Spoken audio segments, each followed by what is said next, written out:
Pistons. Can they triumph away from home the way the Boston Celtics went wire to wire in the Motor City?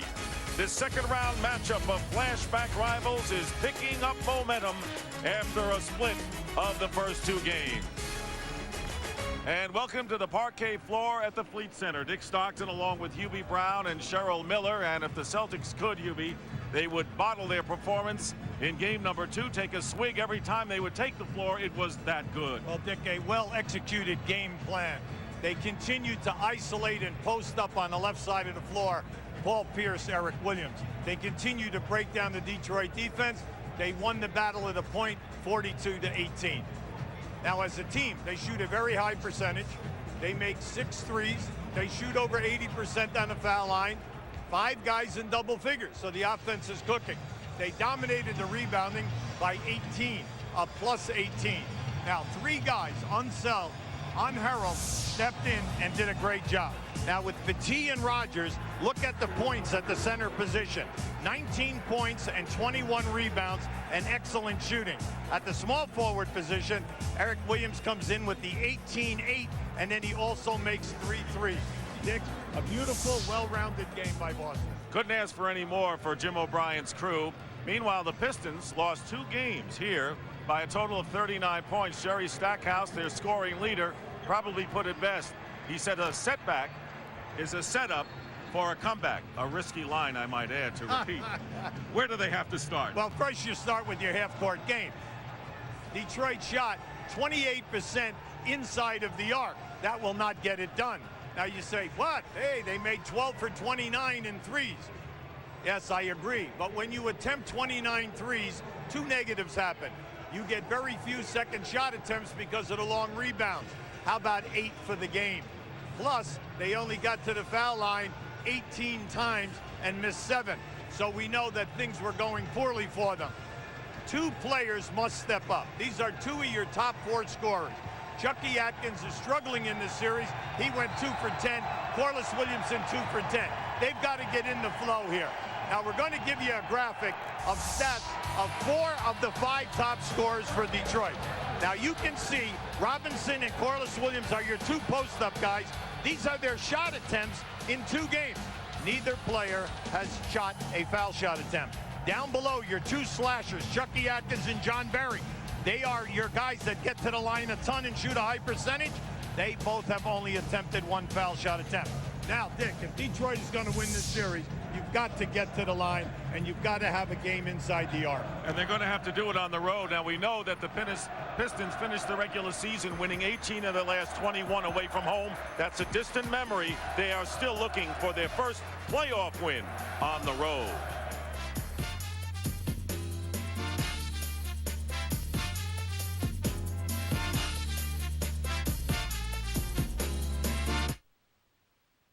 Log on to CNNSI.com. Sports Illustrated at the speed of CNN.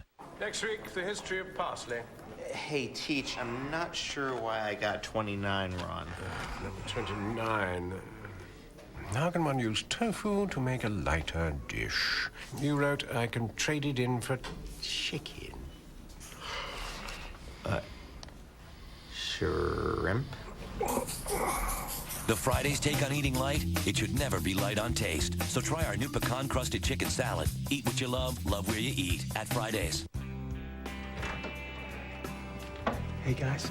I got someone here who wants to meet you. A dog! A dog?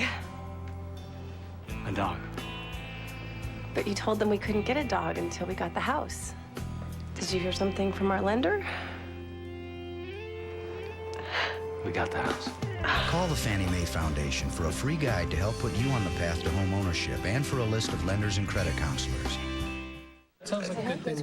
Budget is really working hard to improve truck rental. Yeah, rates starting in 1995. And a service where our movers help load and unload the trucks. Can we make load and unload even better? Roller skates to make the move even faster. Mm-hmm.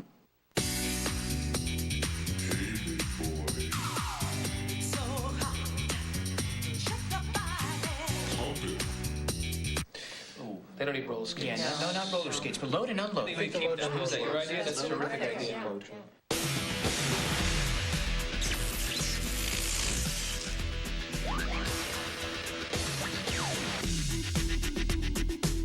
Protectant Wipes.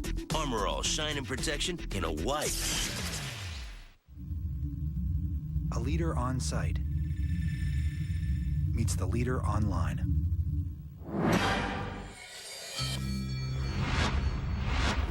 E-Trade Financial, the right tools for the active trader. Express pickup. Wow, what a time saver, Ted. I mean, order stuff online, pick it up right away, and you're gone. Honey, you could have waited in the car.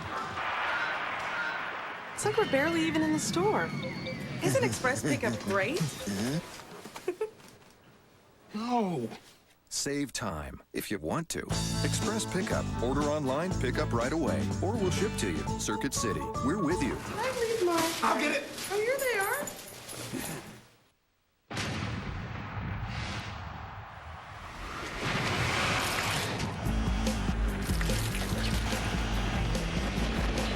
It happens in the blink of an eye. That defining moment in every game. When that moment comes, will you have ice in your veins? It's here. It's clear. New Gatorade Ice. It's crunch time. Why be plain? You can be crunchy. Plain chocolate? Not in Shaq's house. When he's got to have chocolate, only creamy, crispy Nestle Crunch will do. My whole family's on America Online. I write my mom a lot. She has AOL. I get to share pictures with my sisters. My brothers are on my buddy list. It's like a community. I keep in touch with my grandparents. Keeps us connected. It's the best thing we ever did. America Online. So easy to use, no wonder it's #1.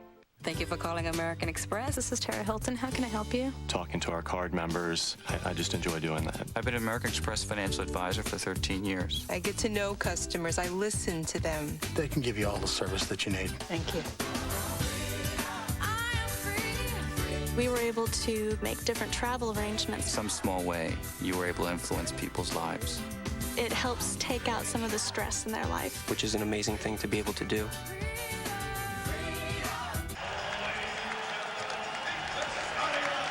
And back here at the Fleet Center in Boston, some former players who used to wear the Celtic green in attendance. Guard JoJo White, Tom Satch Sanders, and legends Bob Cousy, as well as maybe the biggest and greatest of them all, Bill Russell. And right now, as we take a look at tonight's starting lineups presented by Circuit City, and the Pistons hoping that Chucky Atkins can break out of it tonight. He's had his problems in the Celtics. Gus would like to see a carbon copy of game number 2. They couldn't do it any better. So we're set for game 3. And after game number 2 at the Palace of Auburn Hill, a verbal confrontation on the floor. And for more on that, let's bring in Cheryl Miller. And Dick, if tonight's game is anything like the last one, it will definitely be a heated game, because at the end of game 2, tempers did flare between Cliff Robinson and Antoine Walker. Now, Walker made a comment about being a 2-time All-Star, and that really didn't sit well with a 13-year veteran who later called Walker a front runner who only cares about individual stuff. Now, Dick and Huey at this morning's shoot-around, Robinson was all about business and said tonight he plans on putting the clamps on Walker. Send it back to you guys. All right, Cheryl, thank you very much. And so the Celtics huddling around Jim O'Brien. And remember, the Celtics home record was 27-14, and only the Nets had a better home record in the Eastern Conference than Boston. So this is a huge test, and the Pistons will tell you that this is the game they need to get. They cannot afford to wait to Sunday. And Rick Carlisle, even keel as he is, the coach of the year in the NBA. The officials working tonight's game 3, Dan Crawford, Joe DeRosa, and Scott Foster. We realize that both of these teams attempt a ton of threes. In this series, Detroit averaging 27 three-point attempts, Boston 19. Boston is the better of the two in the post-up and low-post game, getting into the paint. They're dominating that part of the game. And as Jim O'Brien told us, he says both teams were vulnerable on the rebounding side, and he says that this could swing this series. And so the Celtics very pleased with what they did. Well, in the first 2 games, Boston dominating the boards with a +12. Now that's big because it leads to second shot attempts. It leads to getting fouled and getting to the foul line, where the Celtics are winning out in second chance points and foul shot attempts. Celtics in white, Pistons in blue. Old-fashioned colors as well, with all the modern uniforms you see. The Pistons in their red, white, and blue, and the Celtics in white and green, and the tip controlled by Detroit. With this first unit, you know, Chucky Atkins, Robinson, and then also Stackhouse are your three key guys that you are going to. Kenny Anderson, who really did a tremendous job in controlling the tempo for the Celtics in game number 2, and the flip turnaround by Antoine Walker gets this crowd even louder than they were at the start. That was a beautiful shot attempt. He has been somewhat held down. He's had 15 and 20, but that is a great matchup. Robinson, Walker. Stackhouse driving, tries to pass it to Wallace, who bats it out with 7 on the shot clock. Atkins driving in against 3 white shirts, and Tony Battie makes the block out of bounds. And it was last touched by Boston with 4 on the shot clock. Now Battie has stepped up in game 2. In game 1 he struggled. In game 2 he steps up not only with the 6 points, but the 11 rebounds. Big. Hey, 5 players in double figures. That's right. That is gravy for the Celtics, who normally are fortunate to have 3. 1 second on the shot clock, and Stackhouse hits a 3 as the buzzer sounds to give the Pistons the 3-2 lead. Now Jerry is shooting over 50% behind the arc in this series. He's now 7 for 13. We know he's a streaky shooter, but he's on fire right now. Anderson getting it now into Eric Williams, coming off his career playoff high, but a wild shot by Williams. And the Pistons into the hands of Curry. Curry with a big scoring game number 1. Curry had 15 in that opening win by Detroit. And nice. There's the open man on the pick and spot up, and it's missed by Cliff Robinson. He's 0 for 2. Now that was an excellent double team of the screener and the roll man. And the block by Ben Wallace. The Celtics get it back, and Walker with a 3-point attempt. And now the Pistons, and you can see Atkins setting, let's get the tempo in our favor, and they set up the half-court offense. Atkins with a runner. There you go. And the charging foul is called against Atkins, running in to Paul Pierce. Beautiful rotation underneath the basket by Paul Pierce. Atkins gets ahead of Kenny Anderson. Look to the left of your screen. You can see Pierce took it perfectly. He was outside and beyond the arc. Took that full right on the chest. Now, this was Atkins' problem in game 2. 4 fouls, only played 18 minutes. And he also picked up 4 fouls in game 1 as well. Here is Walker working his way in and misses the layup. He had a clear layup. It fell off the rim, and Stackhouse loses it off his foot. Big factor tonight. Can Ben Wallace and then the other players step up? No other Detroit player is averaging more than 3 rebounds. Ben Wallace is at 14. He needs help. Here is Pierce handling the ball for the first time and trying to stuff it through as Battie gets another offensive rebound, and Battie again comes up empty, and the Pistons bring it up. So he got pushed. Celtics are 1 for 7 to start the game, and Robinson has missed all 3 of his shots, and this foul will be against the Boston Celtics in a fast-paced start. Nearly 3 minutes gone by.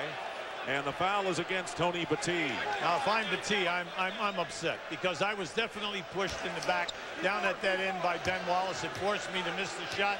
At this end, I give him a little bump. Boom, I get a quick call. So I lose out at both ends. And here is Curry from 3-point land, missing.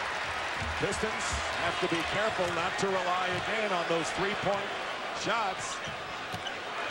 Here is Pierce, and he is defended by Wallace inside to Battie with the turnaround. And Tony Battie, he got 2 early baskets to really get the attention of the Pistons Once in game again, 2. Detroit switches on that screen and roll. And when you do that, the guard ends up on the center. And Boston exploited it perfectly. And here is Stackhouse behind the line and misses. And here is Eric Williams with the rebound. 1-point lead for the Celtics, who are trying to take a 2-1 lead. And Kenny Anderson with a line drive basket Anderson coming off an 11-point game, and he did the job at both ends. Kenny Anderson is being very solid in this series. He's running the team. He's getting them into their half-court sets. The ball distribution has been excellent. And here is Robinson double team. 7 on the shot clock. Pierce is on Stackhouse. Nowhere to go. Stackhouse.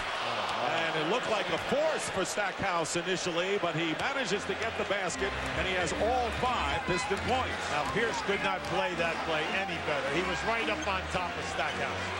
And the tip ball and the turnover as Robinson gets the defensive job. One of the leaders in steals in the playoffs. And gambling was Pierce. Stackhouse gets it low into Curry. And on the run, here is Robinson. And Cliff Robinson, off to a slow start, has missed all 4 of his shots. Now, Michael Curry cannot pass up that shot. He's got to take that shot. Pierce! And that's what Paul Pierce did to Detroit in Game 2. Paul Pierce off the dribble is a very difficult cover for Detroit. And whether it's off the dribble, coming from the wing, or down the middle of the floor. And Stackhouse missing. I'm beginning to think that the Celtics are a difficult matchup for the Pistons overall in this series. Here is Williams, defended by Curry, and the offensive foul. Williams knocking Curry under the basket. I like that matchup. I like the fact that they've taken Stackhouse away from Eric Williams because he was just too big and too strong. Right there you had Curry, took the charge right in the chest. Excellent body position. Celtics leading by 3. And Atkins going down low to Ben Wallace. Wallace almost has it knocked away and in and out. Paul Pierce nearly caused a turnover for the Celtics. And Kenny Anderson again looking inside to Tony Battie. And it's taken away. It was not a good pass by Anderson. And a 4-on-3 for the Pistons, and Stackhouse has it knocked away. Last touch by Boston. In the early going, Detroit is getting what they want at the defensive end. They blocked a couple of shots. They're basically holding Boston to 1 shot, and they're getting deflections and getting out in the open floor. The problem is they are not converting in their transition game. Now they've got to push it a little harder so that they can possibly get 1 step ahead of the transition defense. Eric Williams replaced by Rodney Rogers, who had 13 points on 6 of 12 shooting, and one of the big supporters for the Walker-Pierce 1-2 punch. Here is Robinson trying to get on track, and he is fouled driving to the basket. In the second half of Game 2, Cliff Robinson was able to get a spot-up position, make the catch, show shot, get Antoine Walker to leave his feet, and then get down inside and get into the painted area. He has an excellent short game, meaning that 8 to 12-foot running jump shooting game. First free throw in this series for Clifford Robinson, and you talked about 4 players who really had not gone on the line, indicating Detroit's penchant to go for the threes. Well, it's difficult when you think that he has attempted 20 shots a game in 2 games, and you are watching his first foul shot attempts. Now you can say, hey, the guy is not getting his calls. Now sometimes that also comes into effect, but also it means that the majority of his shots are jump shots or shots going away from the basket. Robinson and Walker, and Robinson denying Antoine Walker. Ball knocked away. That was Ben Wallace on the deflection and driving in, and the basket will count on a foul. Jerry Stackhouse, who has come out strong again, as he has in so many playoff games for the Pistons. Kenny Anderson committing the personal. Now this is what we're talking about. See, once again, a deflection. Here they come again, and this is their first conversion on the break.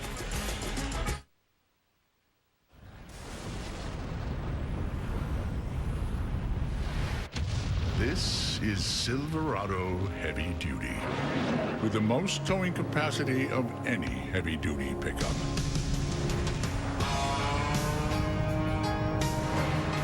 Silverado Heavy Duty. More truck from Chevy. Feel it's not a bonfire unless they can see it from space. Know how to treat a lady and her cousin and her neighbor and someone she kind of knows from the gym? Think aerobics is a sport? A spectator sport. Well, then you, my friend, have got a little captain in you. Cold, bold, Captain Morgan Gold. Premium malt beverage with a crisp new taste. What do you say? Got a little captain in you? Don't drink if you're under 21. Now is the time to get your team together and start practicing. NBA Hoop It Up, the world's most exciting 3-on-3 tournament, is coming your way. Whether you're young or old, a serious competitor, or playing for fun, there's a level for you. So get in on all the action. Log on to NBA.com to find out when NBA Hoop It Up is coming to your town and sign up. NBA Hoop It Up. Basketball without boundaries. Anytime, anyone, anywhere. Watch Charlie Sheen and Chris Tucker in Money Talks Sunday night at 8 on TNT. The NBA playoffs on TNT are brought to you by American Express Financial Advisors. Make life rewarding. By Captain Morgan Gold, the new premium malt beverage. Got a little captain in you? By Circuit City. Circuit City, we're with you. And by the AT&T Ultimate Fan Zone on NBA.com. You can get NBA gear just by talking on the phone.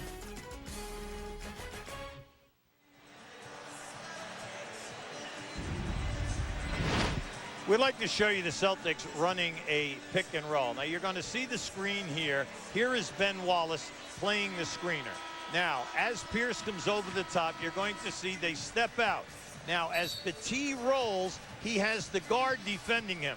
Now, in game 2, time and time again, they would get this switch, post up the man, go down in. Now, Petit has a major mismatch. He just shoots right up over the top of the guard.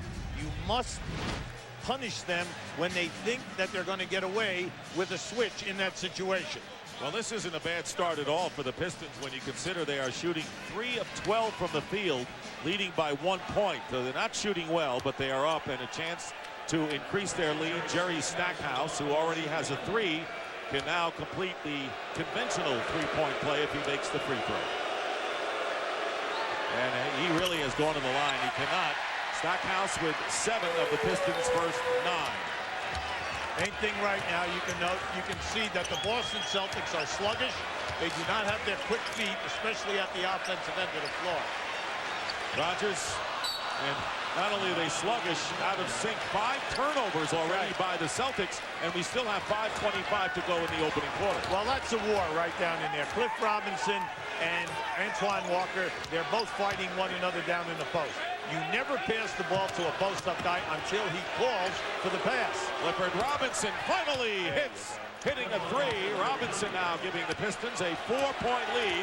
So it's the Stackhouse-Robinson show, accounting for all of their points. See, Antoine Walker cannot get caught up in a one-on-one game. He's got to stay within the team frame, and even though they missed him on that last play, he's got to defend at the other end. Rodgers got a good pass from Walker, but couldn't convert the layup. And now Stackhouse working against Pierce. Pierce cutting him off. Plenty of time on the shot clock for the Pistons.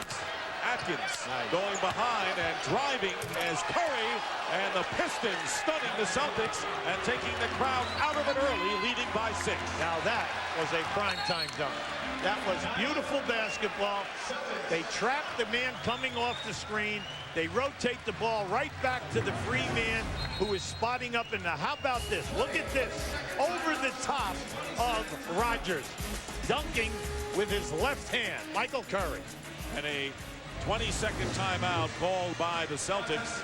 So the Pistons getting exactly what Rick Carlisle wanted, and that is a good early start and a 9-0 spurt in a minute and a half. Quieting the crowd. The question is, can they keep it up?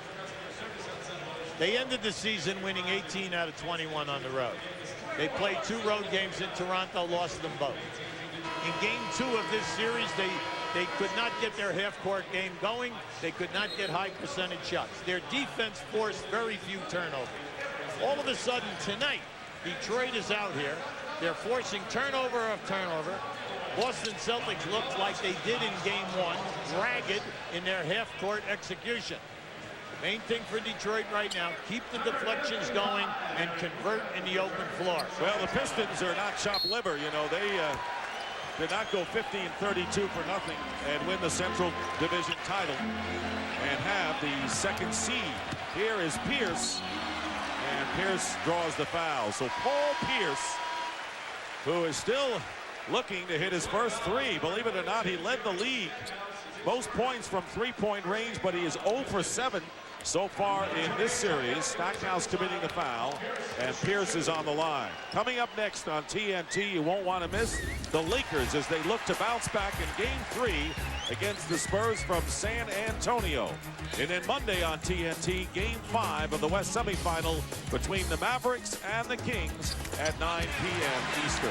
That is one of the very few times tonight on the isolation or the post-up on the left side of the floor that they executed and got some points.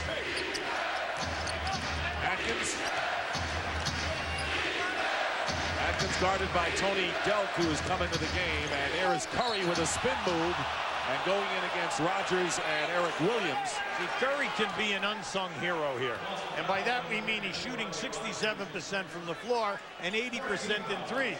The problem is the lack of attempts. Now in Game 1 he stepped up, gave them 15 points, but in Game 2 the points dropped off. So what they need for him tonight is to be offensive conscious and then to try to match what Eric Williams is doing at the other end of the floor. Rodney Rogers committing the foul on Michael Curry. 13 of 20 from the field. That's amazing shooting so far in this series. 5-point lead for the Pistons, who are making the Celtics work. Tony Delk in particular to bring it across the line. Yeah, I like that. You know, put pressure in the backcourt, force some time off the clock. Pierce guarded now by Curry.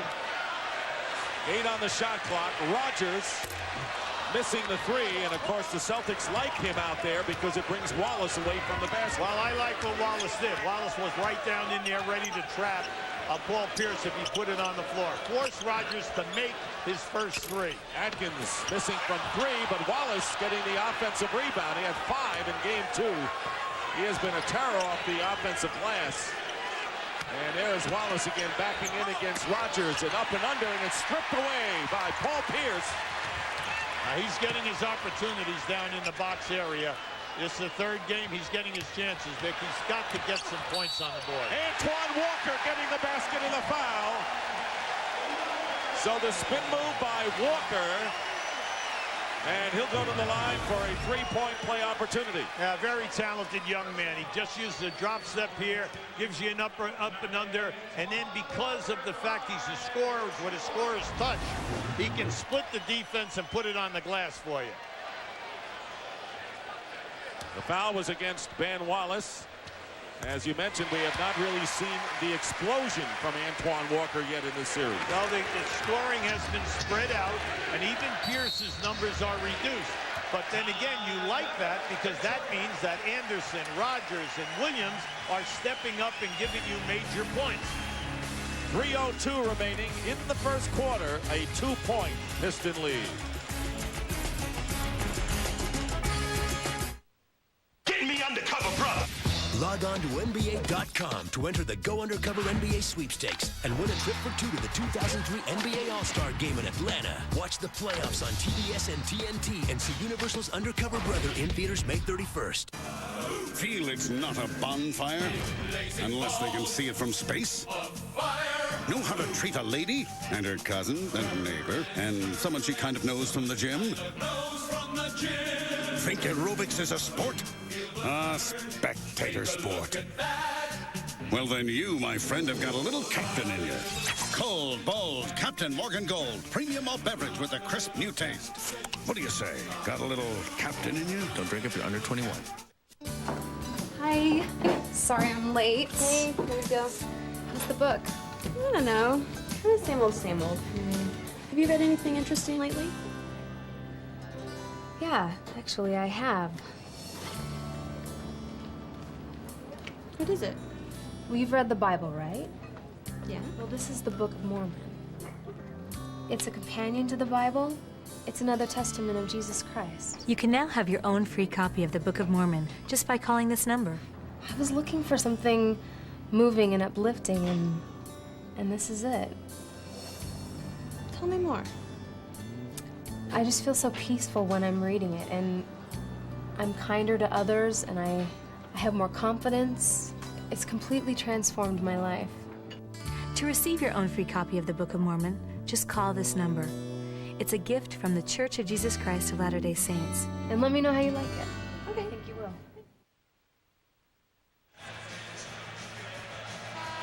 Time now for tonight's edition of Armor All White Spectacular Finish. And now there's a steal by Bird. Underneath the DJ, lays it in. Right at 1 second left. What a play by Bird. Bird stole the inbounding pass. Laid it up to DJ. DJ laid it up and in. And Boston has a 1-point lead with 1 second left. Oh my, this place is going crazy. Johnny Most was the voice of the Celtics, and that's the way he did it, and they loved him. Look at the great history that these teams played, and that series ended up in 7 games, the Celtics winning by 3. But Detroit has won the last 3 series between the two teams. And so the Celtics playing Philadelphia in the first round, Detroit here in this round, and now nearly a steal. Paul Pierce and Stackhouse trying to hold on, and it's taken away finally by Boston. It's always a good opportunity if the spacing is there to split the trap. Unfortunately, as Paul tried to go through the trap, an excellent defensive, as Stackhouse tried to go through, an excellent defensive move by Pierce. And Clifford Robinson was fronting Antoine Walker, and he burned him easily.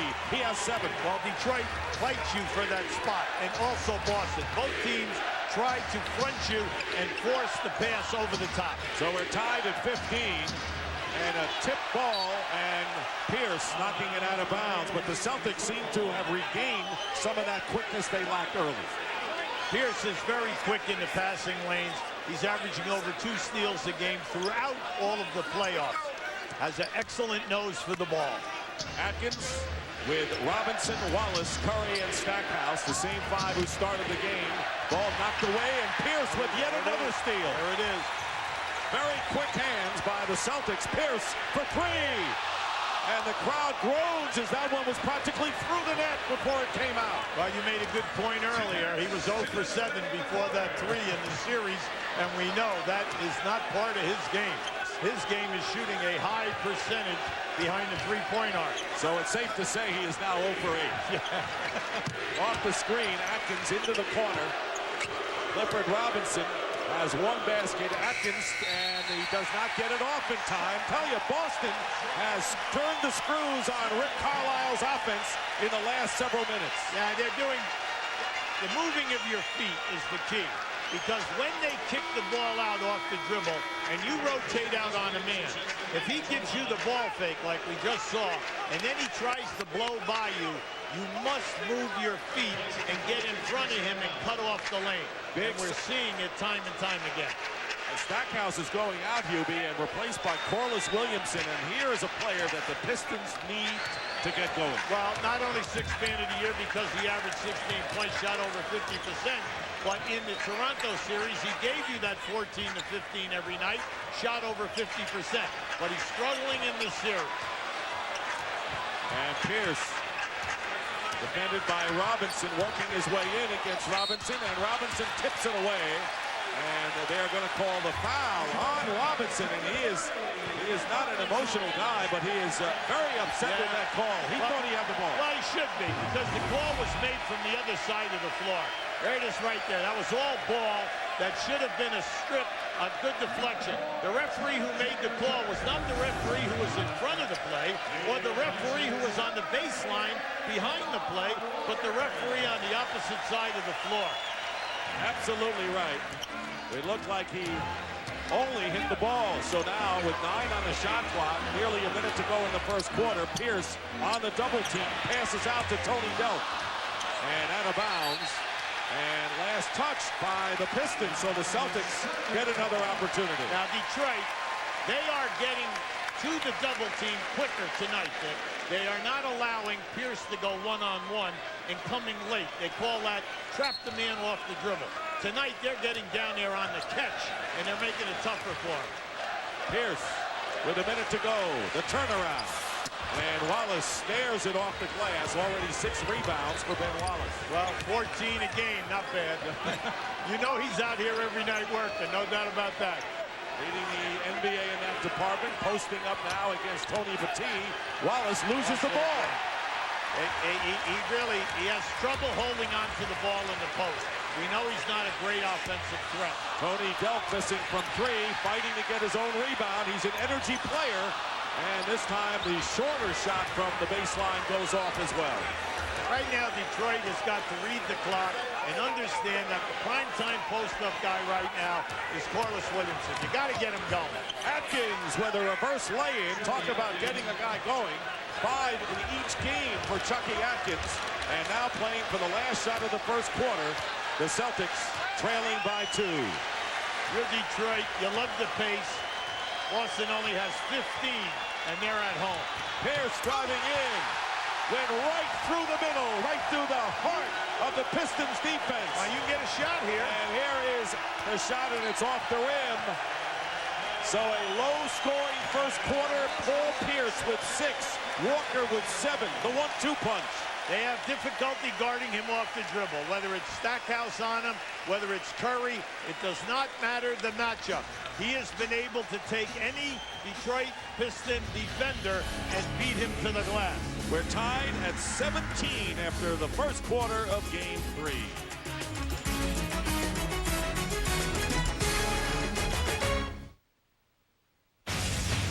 TNT's hit original drama returns with a special 2-hour season premiere. Please hold it! All unit! Shots fired! She's got battle skills that are supernatural. This June, New York's toughest cop is back. See the 2-hour season premiere, Witchblade, Sunday, June 16th at 8, only on TNT. Today, Italian. Sir? Oh, what is it? I think most of us are in the mood for Chinese. No, we're doing Italian. I feel like steak. How about Mexican? Nope. How about pasta? Pasta is Italian. Oh. Hey, let's all do whatever we feel like. The Fridays take on menus, steak, Asian, Southwestern, or Italian, like our new chicken bruschetta pasta. Eat what you love where you eat at Fridays. Feel it's not a bonfire unless they can see it from space? Know how to treat a lady and her cousin and neighbor and someone she kind of knows from the gym? Think aerobics is a sport? A spectator sport. Well, then you, my friend, have got a little captain in you. Cold, bold, Captain Morgan Gold. Premium malt beverage with a crisp new taste. What do you say? Got a little captain in you? Don't drink if you're under 21. Well, the hardest thing about being divorced is staying close to my daughter, Rachel. Being separated by 3 states is really difficult. He's my dad. I just have to be able to talk to him more. With AT&T Unlimited, you can talk to any AT&T residential long-distance customer for as long as you want. It's for $19.95 a month. He listens to me. I love you. He's so fun. It doesn't feel like 3 states anymore. Call 1-800-REACH-OUT. Hey, you want to switch? Sure. Introducing the all-new Chevy Avalanche. The only vehicle that switches from an SUV to a pickup. Good idea.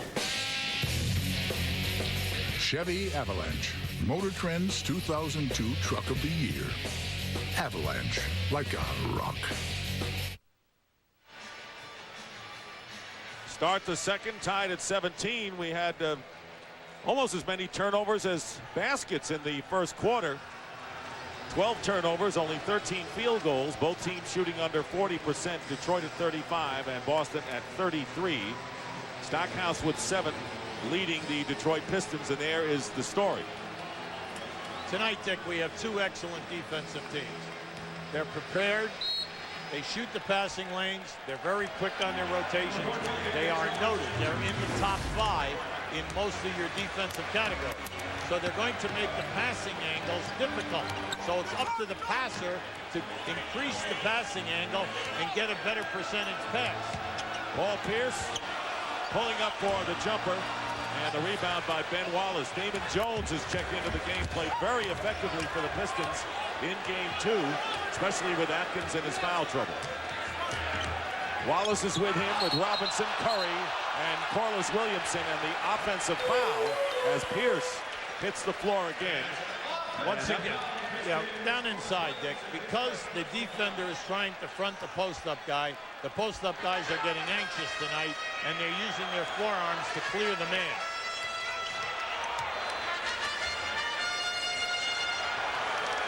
Williamson committing that offensive foul. Pierce going down to Walker, guarded by Curry. The quick shot, and the rebound by Wallace. Good double teaming that time. I like Detroit's quickness tonight. In game 2, sluggish getting to the man with the ball in the post. On the double team, the pass Williamson. And here is the three-point miss by Curry and the putback by Wallace. So his first points of the game as Stackhouse watches from the bench. The more catches that Corliss Williamson can make will open up other players for high percentage shots. Kenny Anderson with his second field goal of the game ties the score at 19. Now Kenny's playing with great confidence, Dick. He feels that he can take both of these guards, whether it's Atkins, Damon Jones, or even if it's John Barrett. He feels that he can get inside and make something happen. Here's Robinson on the perimeter with 9 seconds, and he finds Williamson inside, who lays it in, and that is where Corliss Williamson is most effective. Right there, they could have called another offensive foul on Corliss Williamson. He just knocked Eric Williams 5 feet with a forearm right to the chest. That's because, once again, they're trying to front. Eric Williams, Battie getting the rebound, and banks it in. Again, Tony Battie, a presence on the offensive end. You got to give him a lot of credit. He's banging in this series. Now he's got a tough assignment. He's got Ben Wallace. Jones going up without the ball, and a 3-on-2 break. Kenny Anderson, the man in the middle, lays it up and in.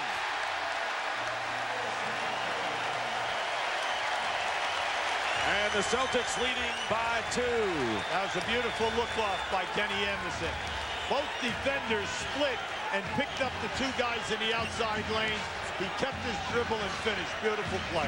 Damon Jones, Corliss Williamson, Michael Curry, Ben Wallace, and Clifford Robinson, who's looking inside and finds Williamson again. So Corliss Williamson hitting 2 down low. He can wear out Eric Williams down inside if he catches him on his back. The thing is you've got to get him the ball when he has him pinned. Williams, Eric that is, with Pierce, Battie, Walker, and Anderson. Wide open is Tony Battie, and here is Damon Jones with the rebound in a tie game. Well, Detroit would allow that shot all night long. They're going to force guys like Battie to beat you. Here is Damon Jones with the drive. Battie got a piece of that. Here you go. You got numbers. Here's Anderson going out. Walker for 3. And there's Ben Wallace. Wallace with another rebound, and it's tied at 23. When the Celtics shoot that 3, you cannot put your head down if you miss, because Ben Wallace outlets the ball at least 28 or 30 feet out to the guys running down the sideline. How about 10 rebounds already for Wallace, and only 4 minutes gone by in the second? He's a man doing a man's job. Hold on. Marty Aronoff with a great save. Enough airtime for Marty Aronoff? What do you think? Marty would have been sufficient. Timeout. With 8:07 remaining in the second quarter, we're tied at 23.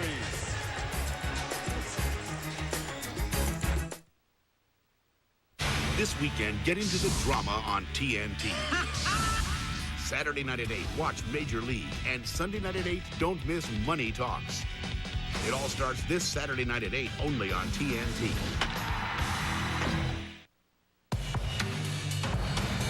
Chrysler 300M, the most powerful V6 sports sedan in its class. With its seductive styling and inspired engineering, it is truly a pleasure to drive. Even when that sort of thing is strictly forbidden. Samuel, is that you? Yes. It is I. Exclusively from Chrysler, our 7-year, 100,000-mile powertrain pledge, because love is a commitment. Check this out. Bob here needs a car. Whoa. How about a pickup? A black one. With a place for my bike. With 2 million new and used cars, you're sure to find the one you want at Autotrader.com. Need a loan? Oh, yeah. Autotrader.com. Your car is waiting. All right, guys, bring it in. Bring it in. Hey, where's Billy? He's sick. He's our best player. Yeah, we can't play without him. Come on, it's gonna be okay. But for the championship, Coach. There's gonna be a lot of other games. Hey, I can play. Do you know how? I'm not bad. He's tall. What do you think? All right, let's go! Hey, if we win, we get to go to McDonald's. So don't play.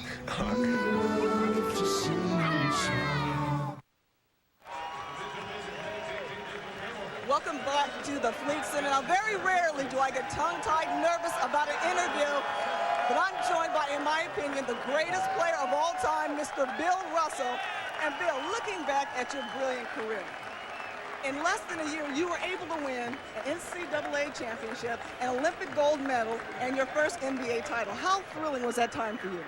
Well, it was, you know, it happened so fast, I just didn't know what to do with it, you know. It's that, we're just trying to win the next game. You know, 11 championship rings, and many of the critics will say that you are the greatest defensive player, but they're not willing to say that you're the greatest player of all time. Has that bothered you? No. You know, because it doesn't matter who the greatest player is. I got the most rings. Absolutely. Let's talk a little bit. Russell Rules, tell me a little bit about your new book. Well, the book is about the atmosphere in the Celtics organization, how we got to the top and how we stayed there for so long. And these are some of the things how we work together. You know what? Thank you very much. This has been an honor. Enjoy the game, Bill. Thank you, Cheryl. All right, let's send it back to you. Dick and Hubie, I'm done for the night. All right, he has more rings than fingers. That's all you have to know about Bill Russell. Here's Pierce driving to the basket and went right around Wallace as if he were not there. That's why I'm saying any time that they play one-on-one with him, he scores or he gets fouled. That's why when he's down in that situation, especially in a mismatch like that off the dribble, you've got to get the double team there quicker and force him to give the ball up. On the turnover, again, Stackhouse loses it. Kenny Anderson smartly to Pierce. John Barry into the game for the Detroit Pistons for the first time. And there is Walker. And Damon Jones coming over to try to double Anderson, who has been effective from the perimeter, in the rebound by Corliss Williamson. So Stackhouse back in the game. Barry could not save it, and the Celtics have another possession. But T wide open, and hits. Once again, another bad turnover. Both teams are guilty of this sloppy play at both ends. Now, let's just cost you big time. Excellent timeout now by Rick Carlisle to regroup his team. And he should. That's 12 turnovers by the Detroit Pistons. And that's what started to affect them in the last series. It hurt them in game one. And it's been the Achilles heel for them so far tonight. But it's only a 4-point game. Hey, you want to see how powerful Sunkist really is? Watch this. Oh, girls.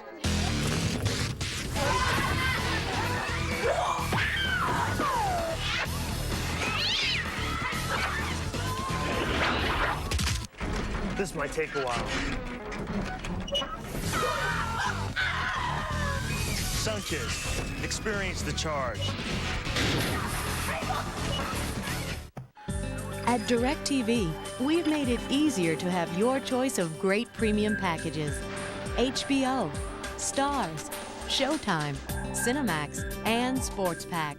It's only $12 more per month for your first choice, $10 more for your second choice, and so on.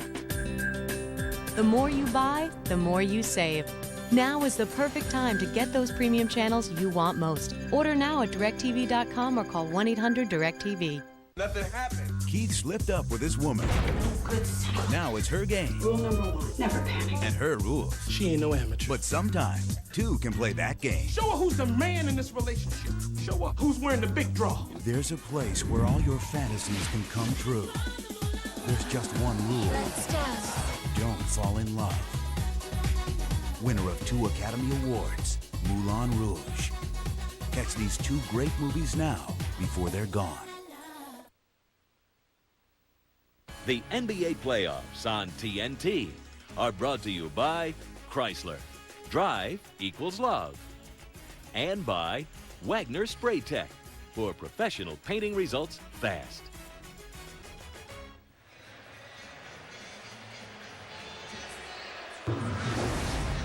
We'd like to give you Kenny Anderson right here after that turnover. Keep an eye on Petit running his lane as he comes down the floor. Kenny's going to come in here and reverse into the middle. That will draw Corliss Williamson to take him on a trap. Once again, here comes the trailer. That takes the next man. Opening up the foul line area. You always tell your trailers, do not give up on the play. Continue to run your lanes. And there it is right there perfectly. All you did was leave an area, fill the area, and that's what Tony McGee did. Celtics by 4 under 7 minutes remaining in the first half. Damon Jones with John Barry, Ben Wallace, Corliss Williamson, and Jerry Stackhouse, who sat 6 minutes while he was on the bench. Still their leading scorer with 7. Williamson going in, has it blocked. Walker, I believe, got a piece of it. Petit was there as well, but Walker gets the block. Excellent defense. Right now, the Celtics are doing a good job, once again, cutting off the lane area. Antoine Walker and double team on Walker. Beats the double team. Off the glass for 9 points for Antoine. Now, he's smarting right now. I don't know what he did, whether he got dinged there or whether he pulled something, but that was a miraculous shot. So Pearson Walker has 17 of the Celtics' 29, and that's been their MO throughout the year. And Stackhouse misses the 3, but Wallace tips it in. And the lead again is 4. You cannot give up on Ben Wallace. You must put a body on him, and sometimes 2, because the man is working. He does not. He bounces off the first block out because he will take the contact. Pistons get it back on a Boston turnover. Barry picked up by Walker. Say he was too late. John was too late going in there. Corliss had him pinned in the paint.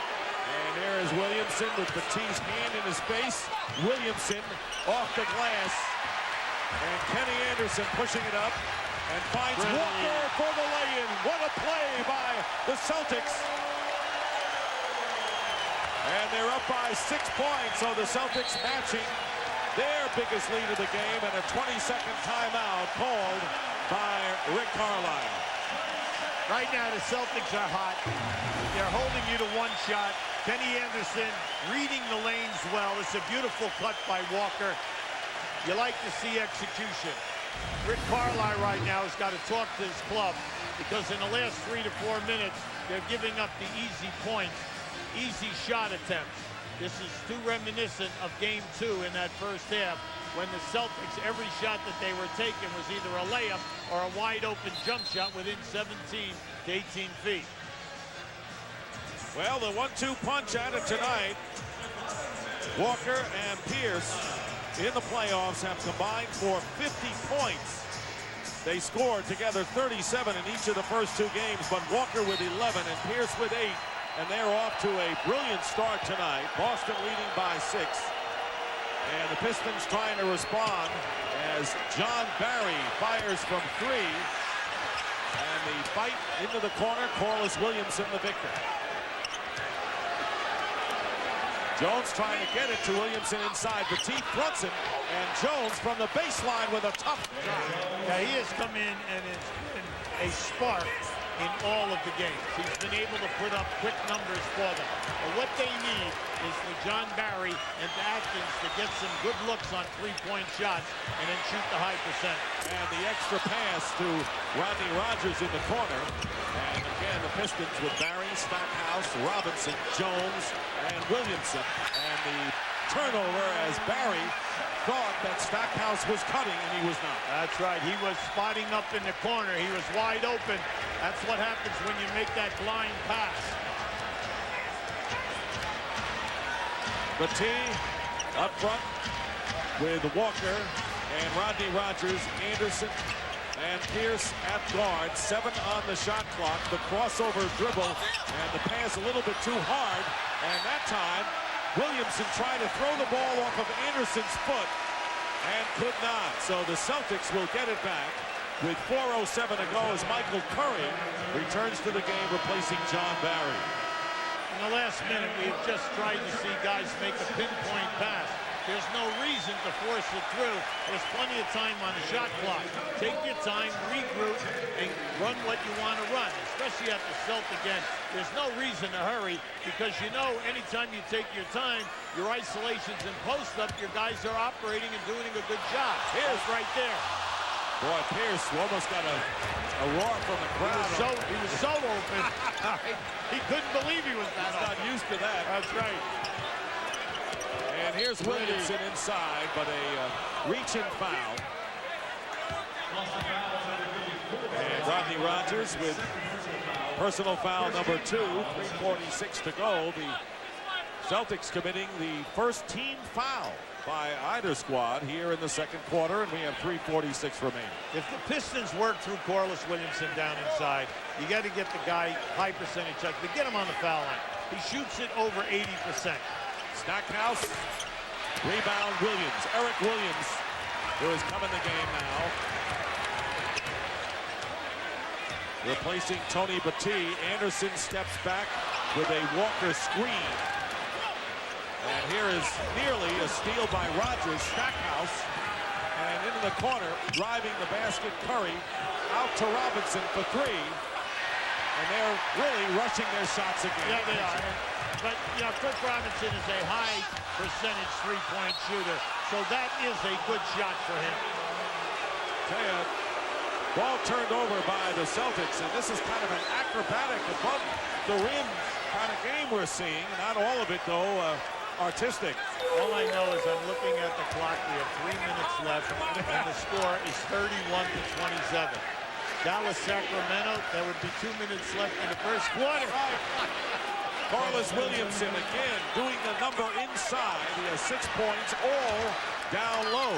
Well, he can get it done, Dick. He'll get it done for you. You know, they ought to put another number on the scoreboard. 22, that's the number of turnovers we've had in this game. 9 on the shot clock, and Curry reaching in on Pierce, committing the foul. And with 2:37 remaining in the first half, Hubie can't believe his eyes when he sees 31-29 this late in the second quarter. Let me check. No, you're right. Oh, sweetie, it's perfect. That's great. It fits him really well on the shoulders. It's Italian. Oh, it's Italian. Yeah, it feels Italian. Oh, yeah. No, it's good. Nice sweater. Okay. Okay. Yep. Guys, what's going on? It's Italian.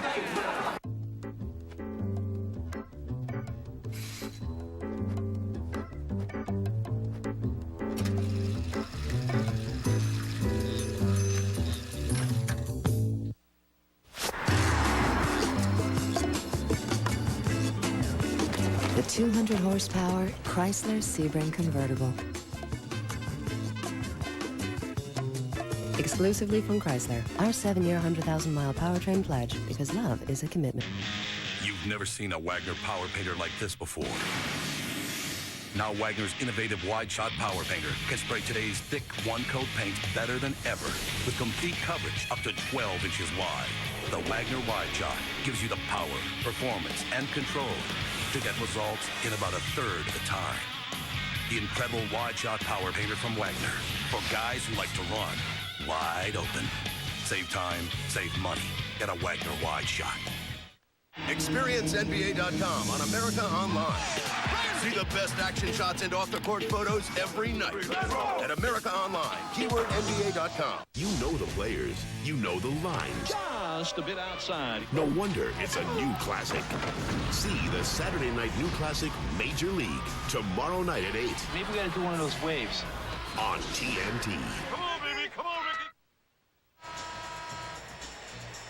Celtics leading by 2 as we take a look now at the TNT Original Series, Which Blade.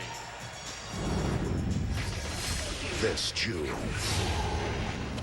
New York's toughest cop is back.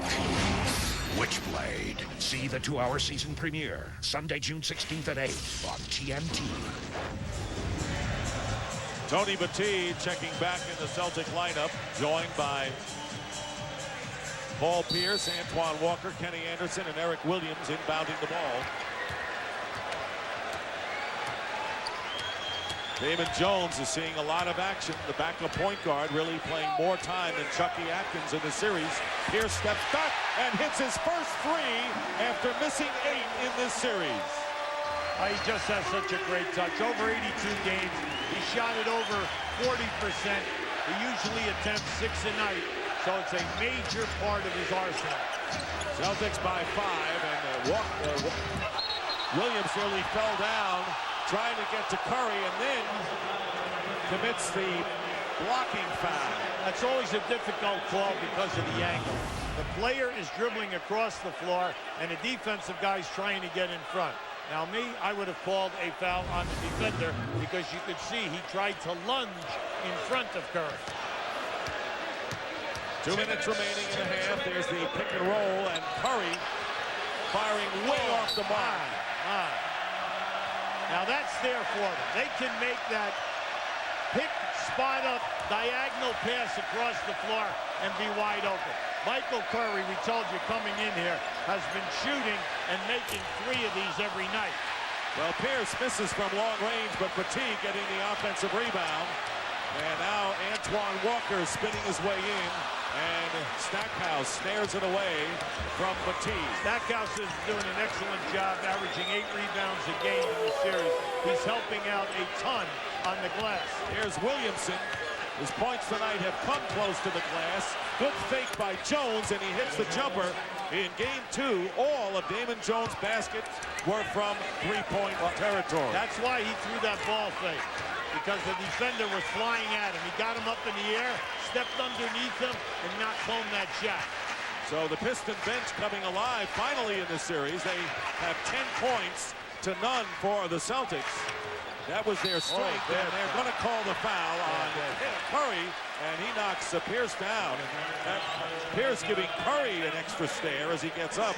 Well, Michael Curry is trying to beat Pierce to the screen. See it right here? He's trying to beat him to that area because he does not want Pierce to make the catch and then come right off the screen for a shot. And the Pistons had a foul to give there. Under a minute to go. Kenny Anderson inside Jones, and a 3-on-2. Oh, he didn't give it up. Jones leaves it out for Stackhouse. He'll fire a 2 and hit Jerry Stackhouse. First points of the second quarter, leads Detroit with 9 and brings them to within 1. Jerry Stackhouse was open for 3 dribbles. And a lot of times, if he would have attempted a shot that time, Stackhouse would have had a lot to say as they were running back. Stackhouse was open for a long time. He was. Anderson getting the basket and the foul. Kenny Anderson and Corliss Williamson trying to defend inside. Anderson now with 8. Yeah, Kenny feels that he can get down inside without any trouble. Whether it's Damon Jones, whether it's Barry, whether it's Atkins. He's playing with a lot of confidence coming from the right side of the floor with that left-handed dribble. And they'll tell you that summer conditioning really paid off for Kenny Anderson. Shooting 1 for the 3-point play. Coming up on the AT&T Halftime Report, Ernie Johnson, Kenny the Jet Smith, Charles Barkley, special guest Jalen Rose in the Atlanta studio. We'll preview Game 3 coming up next between the Lakers and the Spurs, and a look at the first half of our game. Shot clock and game clock almost identical. And the foul committed by Jones or Anderson. That is the first team foul. Walter McCarty coming into the game. Anderson with his second personal foul goes to the bench, replaced by Tony Delk. And Boston had the foul to give. We're going to bring in Barry right now to add another three-point shooter to the mix.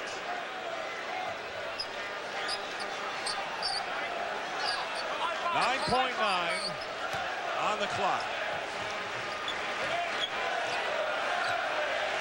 Robinson setting the screen, open. And Clifford Robinson to Corliss Williamson, missed the layup, and the tip goes off as well. Williamson claiming goaltending, but will not get that call. So the Boston Celtics leading by 4 at intermission. That was a costly miss. That was an easy shot attempt. Great pass by Cliff Robinson. Then they even had the second opportunity with the tap.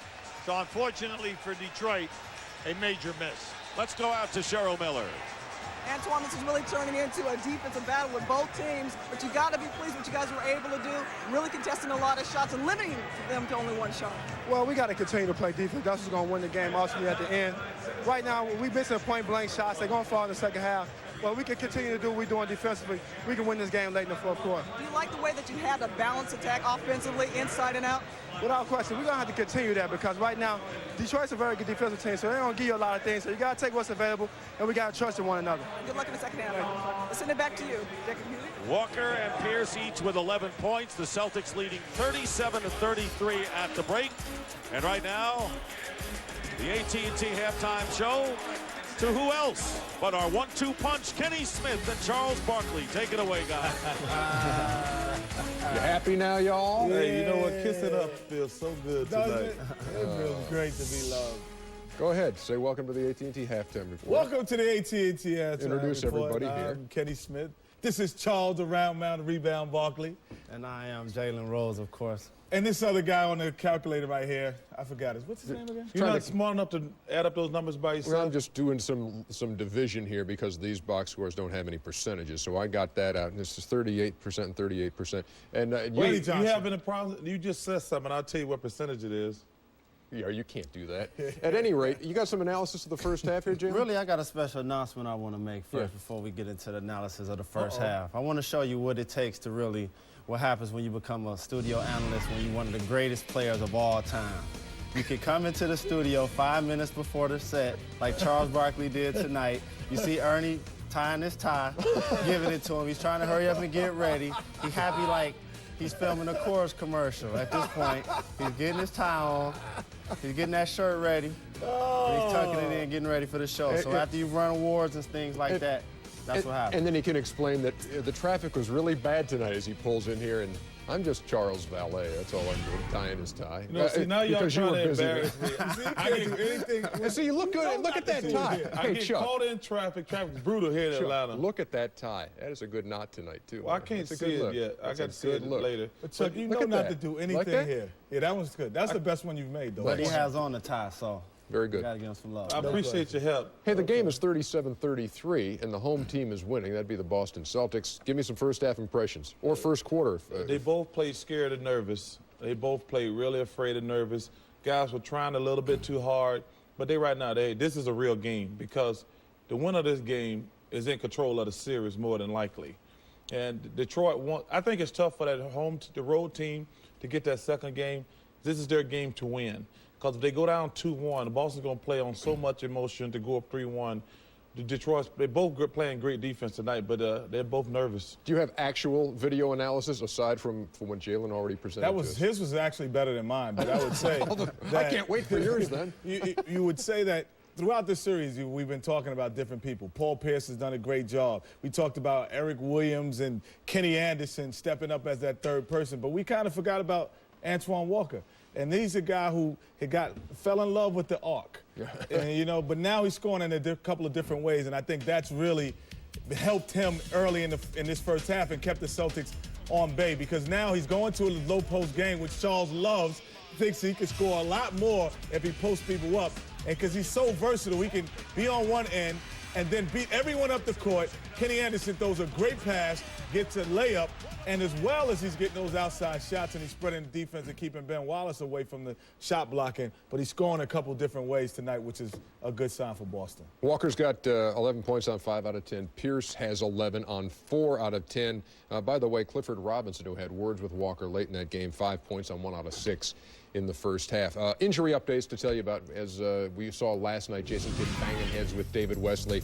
Probable for Game 4 on Sunday. They said it was really swollen overnight, and then Rod Thorne even said if he had to go today, it would have been a problem, but by Sunday, should be there. Peja Stojakovic is not going to play for the Kings when they take on Dallas in Game 4 tomorrow in that series. When we come back, we're going to look ahead to Game 3 in the Lakers-Spurs series, which happens to be what I've been our waiting on all TNT day night. right here, baby. I've been looking forward to this MVP. The AT&T Halftime Report is brought to you by AT&T, proud sponsor of the NBA.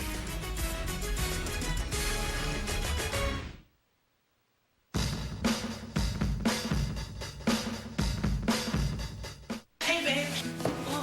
Didn't you say you were sure you could do this? Oh, it's not that hard.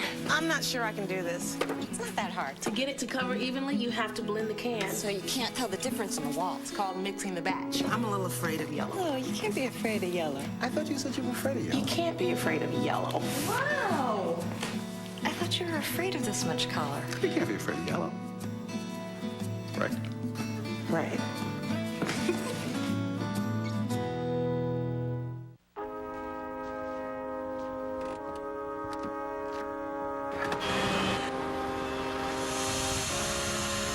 There is a place where nothing you do is ordinary. Even when all you're doing is pumping gas.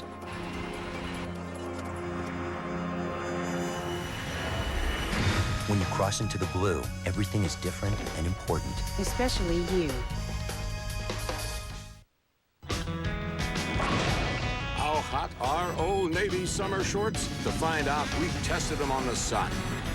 They're scientifically engineered for the whole thermonuclear family. Fun in the sun? Oh no, my friend. Fun on the sun. Old Navy summer shorts are guaranteed to keep you cool at sizzling hot prices. Just $5.50 to $24.50 for the whole family. Only at Old Navy. Is it hot up here or is it just me? Hey. Just went to Circuit City. Pretty big, huh? Yeah, it's big, but But what? well, there's just a little extra space all the way around. Well, we could always go bigger. We can go bigger. You can bring it back. We welcome returns and exchanges with no surprise charges, like restocking fees. Circuit City, we're with you. Honey, it's big enough. I can still see the light. From the director of Memento, I think I found something. a cop who needs to know. No mutilation. Not this time. A killer who knows too much. Killing changes you. There's no turning back. And a dangerous secret Where is she, Finch? Go, go! neither can escape. I told you 10 minutes to beat Kate Connell to death. You only know it because I told you. Al Pacino, Robin Williams, Hilary Swank. Insomnia. Rated R. Starts Friday, May 24th. Welcome back to the AT&T Halftime Report. By the way, Game 2 of our doubleheader. Tim Duncan, the MVP, and the Spurs playing host to the Lakers. Now, there's been a lot made of Phil Jackson kind of getting on Shaquille O'Neal in the coaching. Well, that's what. Well, let's see what Phil Jackson calls it. When I said we had a heated conversation, you know, it was not that we got in an argument or not that I criticized him or anything else. It was a heated discussion because in asking him about his activity during the course of a film session, you know, he had said, you know, I'm as active as I can be. And I had said, well, then maybe you should cut the minutes down a little bit so that you can be more active for a shorter period of time. And that's where, you know, our differences occurred in that particular discussion. I don't think that's going to motivate him as much as Tim Duncan getting an MVP trophy on the floor. I think that'll motivate him too. So what do you make of this, and what Laker team shows up? The dominant Laker team, or this one that everybody's kind of scratching their heads over? Well, you know, it's kind of weird because if the Lakers had won the last game, we wouldn't be talking about all this stuff. I'm sitting around watching television today, and everybody telling me the Lakers are going. If the Lakers win one game, they're still the dominating world champion. So it's just a word association. I think the Lakers will win tonight. I think Shaq's going to have a great game. Phil Jackson coaches his team, and it's coaching. It's not criticism. You know, Shaq didn't play as well. But I think these young guys, for some reason, when you try to coach them, they take it as criticism. That's why I like the Lakers tonight. And Tim Duncan getting that MVP ain't going to help him. I was going to say, Jed, is there something to that MVP thing? Yeah, you know what? Actually, one year, David Robinson got the award, and we were playing the San Antonio Spurs, and Akeem had gotten it before. Now, Tim Duncan, there is one thing you should do if you do not want Shaq to go AWOL. Mention Shaq as one of the players who should have possibly gotten it. And that's what David Robinson did not do. He named every single great player except for the guy who got it last year, who he's playing against. That fueled Akeem. So just say, I'd like to thank everyone, and they're great players like Shaquille O'Neal in the league, and I think that'll diffuse everything else. Now, how about Kobe Bryant's situation here? In Game 2, he went to the line only twice. He, the first series got there about 10 times a game. Does he need to get to the line more, take it to the rim more? Well, the difference between these two teams last year really was Kobe Bryant. He found a way to allow the world to be really ecstatic about the way he played against San Antonio, and they were able to sweep San Antonio out of the playoffs. And I think he has to find a way to bring that kind of game back to this series, even though he's still producing the way he's capable of producing. He's shooting under 40%, and he's really got to be that guy that can give him up over 30 points and, take the team to the next level. And also, he's going to be a little upset about not winning MVP, too. I'm pretty sure it's something down to him that feels like he's the best player in the league, too. One-word answer, who wins that game tonight? I like the Lakers. San Antonio is 2 words, isn't it? Spurs is 1. Okay, is that Spurs. Okay. I'm going San Antonio. I'm going with the MVP, Tim Duncan. David Robinson back in. We can wear the golf fishing hat. We might have to wear the fishing hat today. I'm with you on the Lakers on this one. Well, let's do something about my last namesake, Malik Rose. He's probably been the most improved player in the playoffs this year. You want to bet the fishing hat tonight on it? They lose David Robinson against Seattle. Nobody goes fishing in this game. He's been balling, and watch him to be a key might factor. make a little... Yeah, no, he's in it. He doesn't know. We're doing the fishing hat tonight. The loser has to wear the fishing hat. For the first fishing hat tonight. There it is. Run it. Meantime, what's David Robinson's situation going to be? He got a bad back, and if he plays against Shaq, it's going to get worse. But once again tonight, you see him out there. That's safe shooting jumpers. They ain't that big monster guarded down low. They say it's a game-time decision. Looks like a good game to me. Said for the last couple of weeks. We'll see.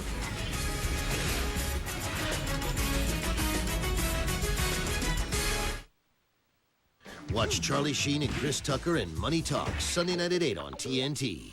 I have 9 grandchildren in 3 time zones. I try to talk to one of my grandkids every day. It can get expensive. I call her Nana. A friend of mine told me about AT&T Unlimited. For $19.95 a month, you can talk to anyone who has AT&T long distance at home. She likes to talk to me. You can talk as long as you want. She likes to set the table, and she likes to sleep. Call 1-800-REACH-OUT.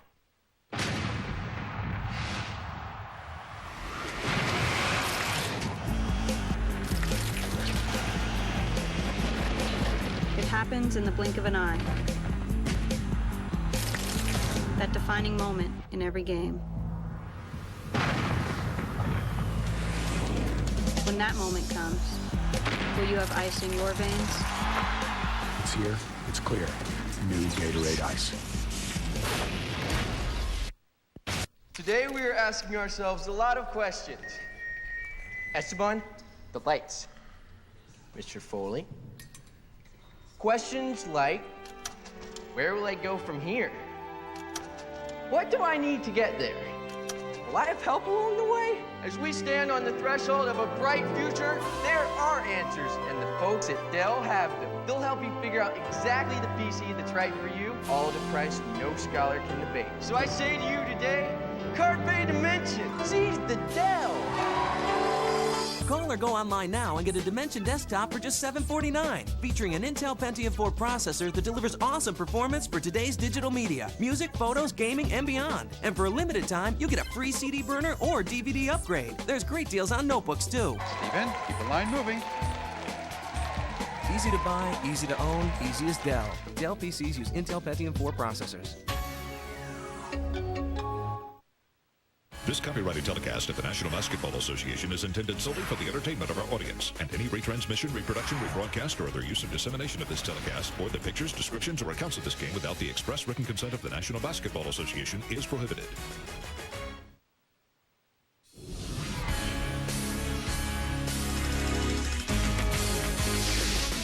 The AT&T Halftime Report has been brought to you by AT&T, proud sponsor of the NBA. I play center for the Bulls. At the Beef and Bird Cook-Off, does anyone use a gas grill? You couldn't get anybody out here to cook with gas. Definitely want to use charcoal. Because when it comes to flavor... Proven fact that charcoal is better than gas. And the charcoal of choice... Kingsford, for sure. Kingsford Charcoal, because taste is everything. You will end up childless and alone. Well, fingers crossed, yeah. Britain's #1 hit is coming to America. Premiere calls it hilarious and touching. The best comedy of the year. High five. About a Boy. Rated PG-13 at theaters Friday. Are you at peace? Can you sleep at night, knowing what I'm about to do? In the end, can you look me in the eye, knowing I'm the judge, jury, and executioner? WWF Judgment Day, presented live by 1-800-CALL-ATT, Sunday, May 19th on pay-per-view. Hi, Mr. and Mrs. Miller. How's the vacation planning going, Dad? Great. Just the two of us. No kids, no house, no worries.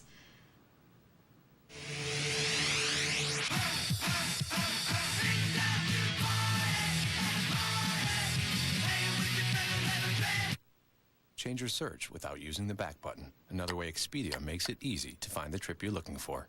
Expedia.com. Yeah, the network's switching over now. Network, what's going on? Let's take a look, shall we? The phone lines are down. Voice, you take over. Switching to data. 3, 2. Got it. Want to keep your business up and running? Genuity's Black Rocket combines voice and data on a single secure network. Genuity. Hey, you want to see how powerful Sunkist really is? Watch this. Oh, girls.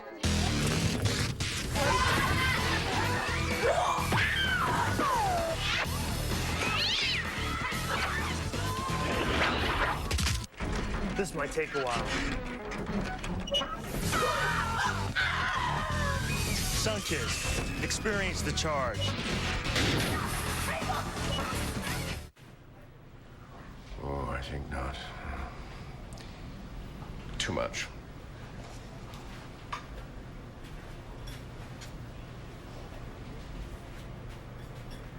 What is that? It's a triple-decker. I stacked it. The Fridays take on eating? Everything you want, all on one plate. Try our new Natural Angus meatloaf. Eat what you love where you eat at Fridays. 2 hours of hard riding, and I was hurting. So I took control with Advil. Not Tylenol, not Aleve. Nothing's proven stronger or last longer than Advil. You have the strength to get rid of pain. Take control. Take Advil.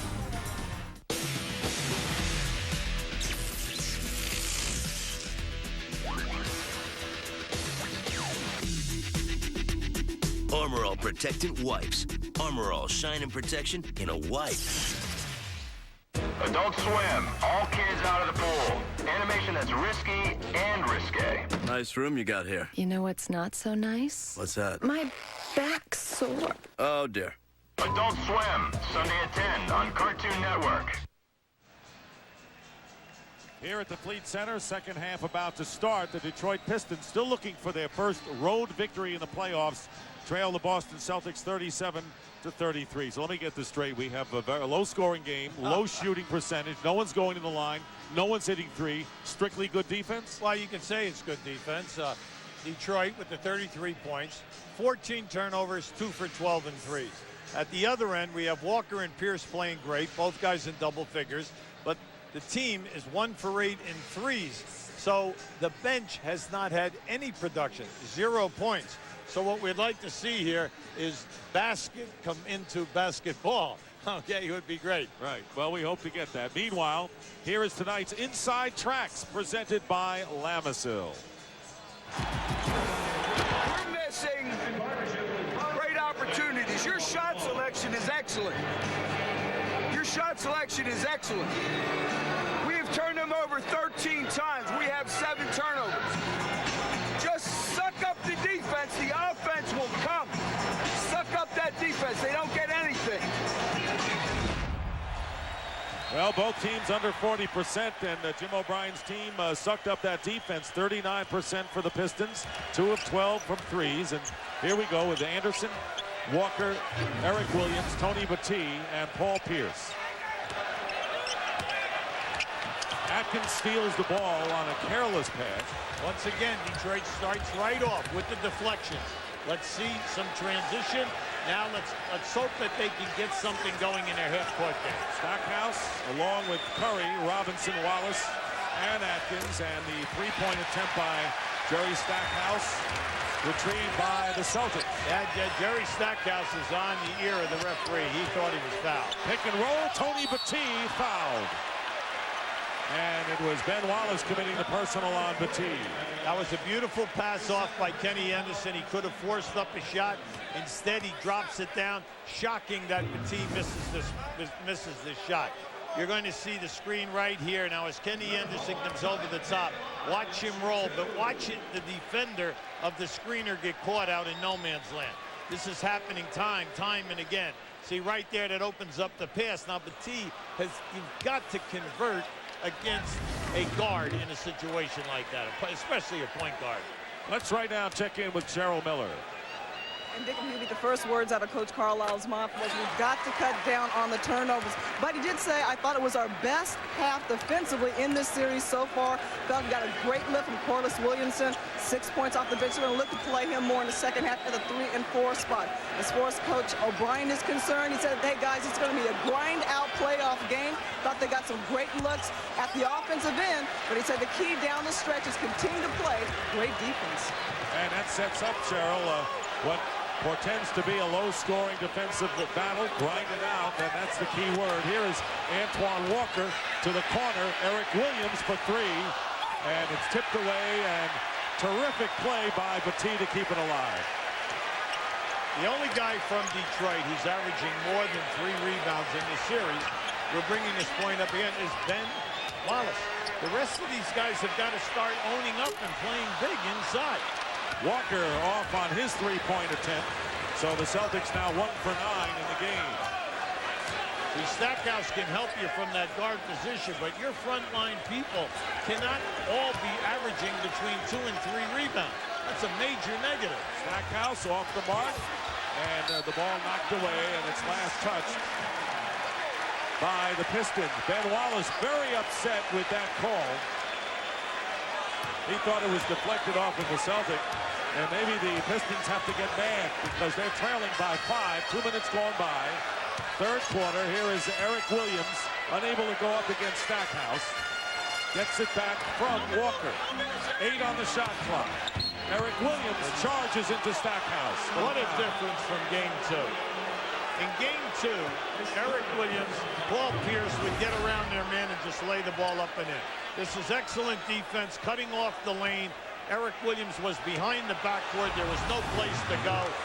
Excellent play by Jerry Stackhouse. And the third personal on Williams. He has not scored a point tonight after coming off an 18-point career playoff high in Detroit. And Curry loses the ball, and a 3-on-1, and Anderson takes it himself, and he had people to pass to, Hubie. Yeah, very good point. That was a 3-on-1. I was shocked that Kenny did not give it up because the defensive player came to him. Williams steals Robinson's pass. He tried to get it to Wallace, and instead, Eric Williams alertly picked it off. The Celtics keep possession with 21 on the shot clock. Now, in the last minute and 30 seconds, this is the most ragged basketball. Well, that's why it's what it is. Yeah, right. I mean, it's the most ragged basketball we have seen.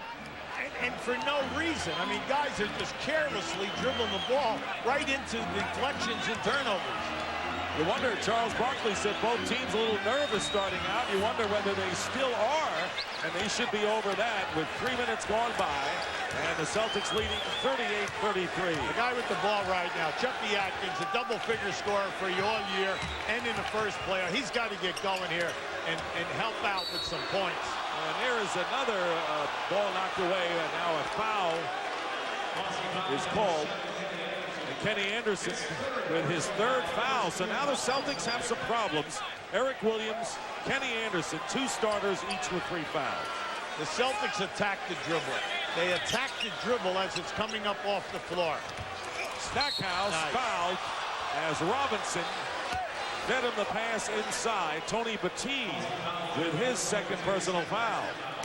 This is just a beautiful pass by Cliff Robinson. Look to the right of your screen. A good catch by Stackhouse. Stackhouse will always take the body contact. In this series, he's getting to the line 8 attempts a game. The drama of Wimbledon returns to TNT starting Monday, June 24th. TNT will televise the world's premier tennis championship from the All England Club. The drama of Wimbledon right here on TNT.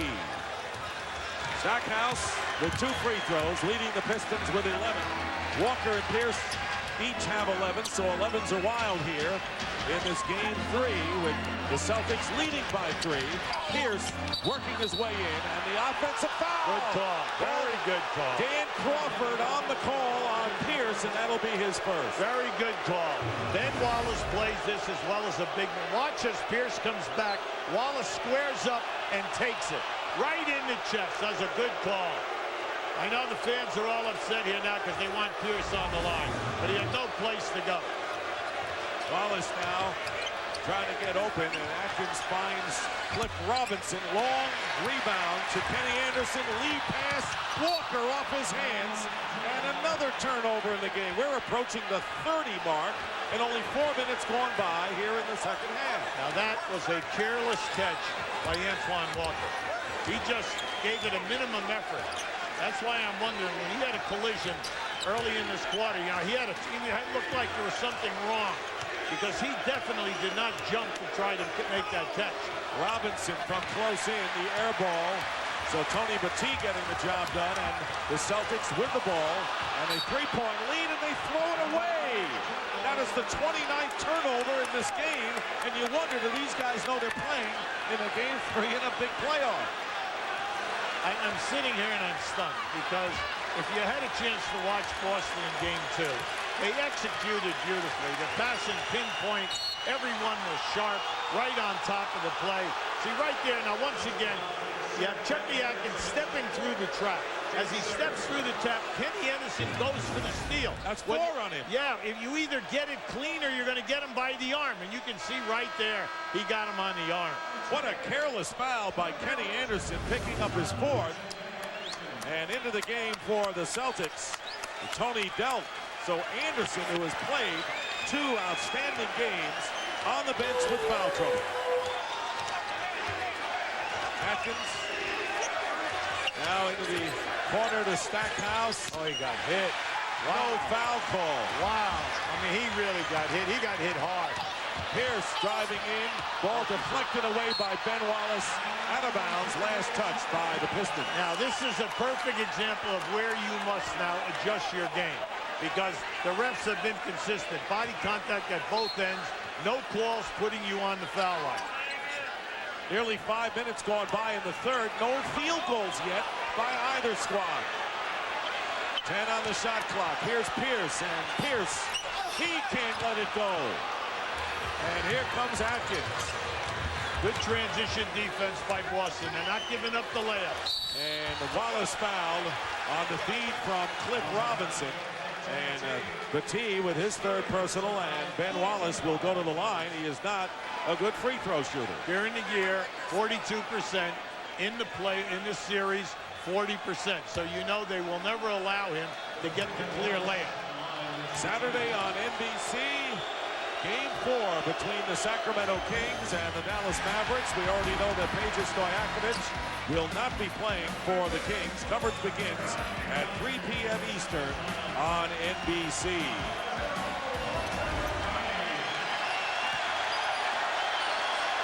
So under 7 minutes to go in the third quarter, and all of the points, not many of them from the line. Pierce on the bench now. He has scored 11 points, and Wallace misses them both. You snickered when I brought up basket in basketball. But now I see what you mean. The lid is still on. Is it ever? So far in this third quarter, the score is 2-1. Now you would say that'd be good for a Red Sox game. You're either playing Seattle tonight, but with 6:39 to go, 2-1 doesn't get it done as Corliss Williamson checks into the game, replacing Michael Curry. We want to give a lot of credit to both defenses. They're working hard. They're shooting the passing lanes. They're getting deflection. But the passing has just been so sloppy, and the angles of the passes, you should not be making the pass because it's impossible to get it through. The unforced turnover, and now the 24-second clock expires, and that's another turnover, and that is not because of good defense. No, but that's because we haven't had one for a 24-second clock. We just want to cover every single violation that's possible in this game. I use the term unforced errors because we'll hear a lot about that when Wimbledon comes to TNT on June 24th. Corliss Williamson finally gets a basket nearly halfway through this third quarter. This is the guy that can help them tonight, Corliss Williamson. I just have a feel. We know he's done it all year for them, and he's ready to explode. Now, already tonight, that's his fourth field goal. And Walter McCarty look up. Here is Stackhouse fouled as both Rodney Rogers and Walter McCarty back there, and the foul will be against Rogers, and that'll be his third personal. Boston right now has Rogers, McCarty, and Dell, 3 subs in the game. They've got to pay attention here because when you change ends, Detroit pushes hard.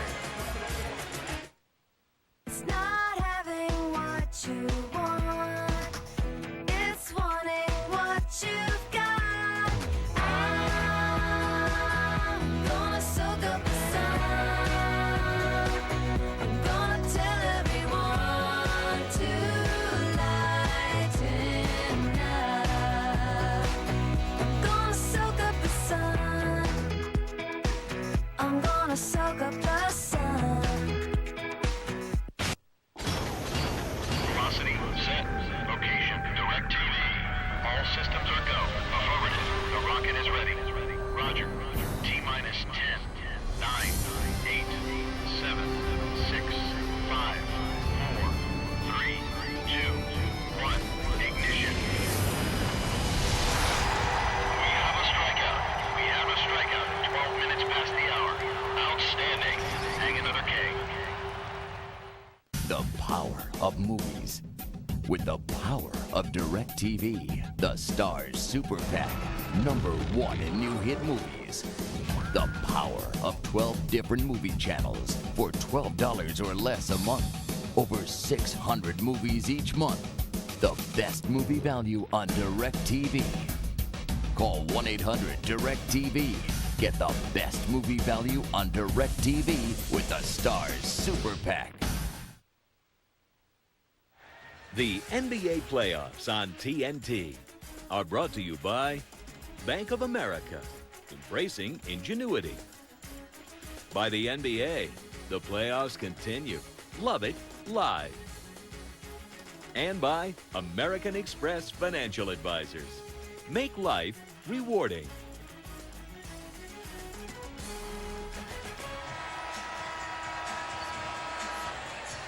We're back at the Fleet Center right now. Let's take a look at Money Talks on TNT. Drama is one reporter, one fugitive, and $15 million in diamonds. Don't miss Charlie Sheen and Chris Tucker in Money Talks, Sunday night at 8 on TNT. Dick Stockton with Hubie Brown and Cheryl Miller in 6 minutes and 9 seconds of this third quarter. The Boston Celtics have scored 1 point. There's the shooting, 1 for 14 overall, and Stackhouse is on the line. The Pistons with Stackhouse, Wallace, Cliff Robinson, Chucky Atkins, and Corliss Williamson, the Celtics, with Paul Pierce back in there. He sat for a while. He has 11 points. Walker, who's in there as well with 11, with Rodney Rogers, Eric Williams, and Tony Delk, who's in for Kenny Anderson, is on the bench with 4 fouls. Stackhouse can only make 1. That's the kind of night it is. We're dealing with a guy who shoots 80% from the line, and everyone is making 1 out of 2. It goes with the game. But somebody's going to win and take a 2-1 lead. Yes, that's it right. Look in.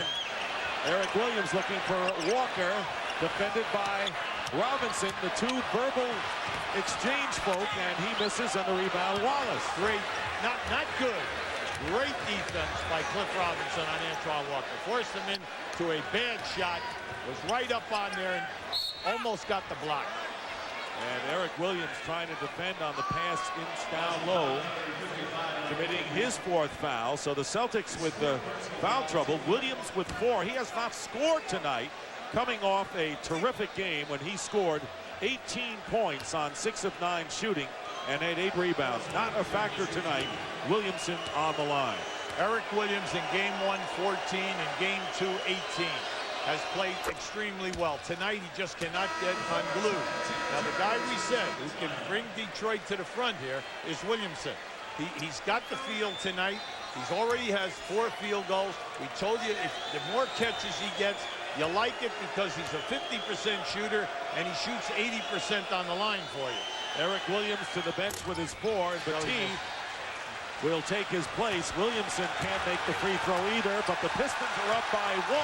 First Detroit lead since the first minute of the second quarter. Pierce defended by Stackhouse. Clear out. Passes it up to Delk. Delk loses the ball, and it was Chucky Atkins who forced the steal. Yes, he did. Good call. Good deflection by Atkins. Atkins trying to make amends. He has not been a factor, and here is Wallace to Williamson, and it doesn't go. It goes off the rim. He never misses those layups. That was a beautiful pass by Ben Wallace. And Tony Petit with a fake and a shot over Ben Wallace. So the Pistons lose 1 at one end and give up 2 at the other. In a game like this, everything is magnified. So when you blow a layup like that, it's interesting in the NBA how the other team can score in like 4 seconds or less. I don't know why it happens, but it just happened there once again. Walker with the basket and a foul. Antoine Walker, who got the defensive play at one end and completes a possible 3-point play opportunity at the other. Once again, this is a difficult shot. You can see Cliff Robinson gambled right there. Antoine Walker staggered, and he still gets this up. Just watch the move right there. He was sandwiched, but once again, great score, and he has a terrific touch around the basket. And a 3-point play, so Walker with 14 leading the Celtics, and a timeout with the Celtics, who trailed, albeit briefly, now leading 43-39 in the waning moments of the third quarter.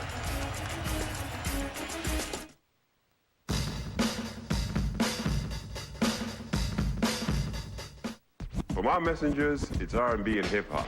Hip-hop you can get anywhere. But R&B, I mean old school R&B, it's only on vinyl. So maybe once a week I go home, throw down a few tracks from the old LP, vinyl, put it on CD. It's all about keeping the right vibe. There's only one way to burn with the best-selling CD burning software in the world, Easy CD Creator 5 from Roxio. Hey, where are you off to? Some conference in Cleveland. Oh, yeah? Who with? With Cooper. Cooper. Who's naughty on this plane? This guy. How much do you make? Drink. Because it's not as much as I make, I'll tell you that much right now. Sort by shortest flights. Another way Expedia makes it easy to find the trip you're looking for. Expedia.com. Hi, Rob. Oh, hey, Miss Larson. Nice caravan. Thanks. I used to have a van.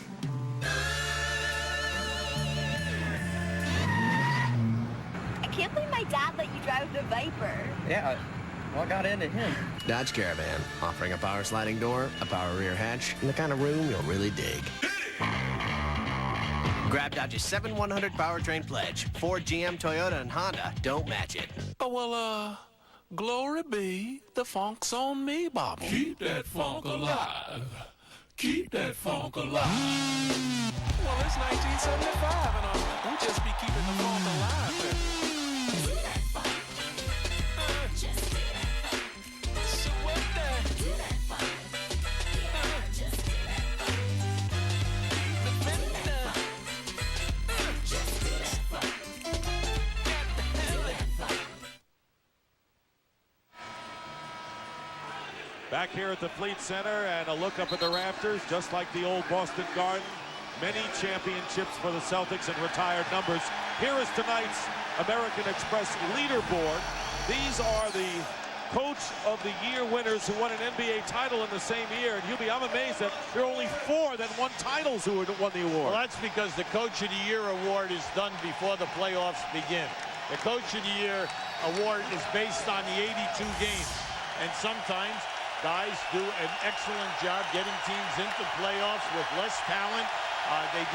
They take franchises, turn them around. We have 2 of them right here. And there is Stackhouse with the basket and the foul. So following the timeout, Jerry Stackhouse silences the crowd and can bring the Pistons to within 1. Now this is Stackhouse at his best. He blows away the pick and roll or pick and spot up, drives baseline.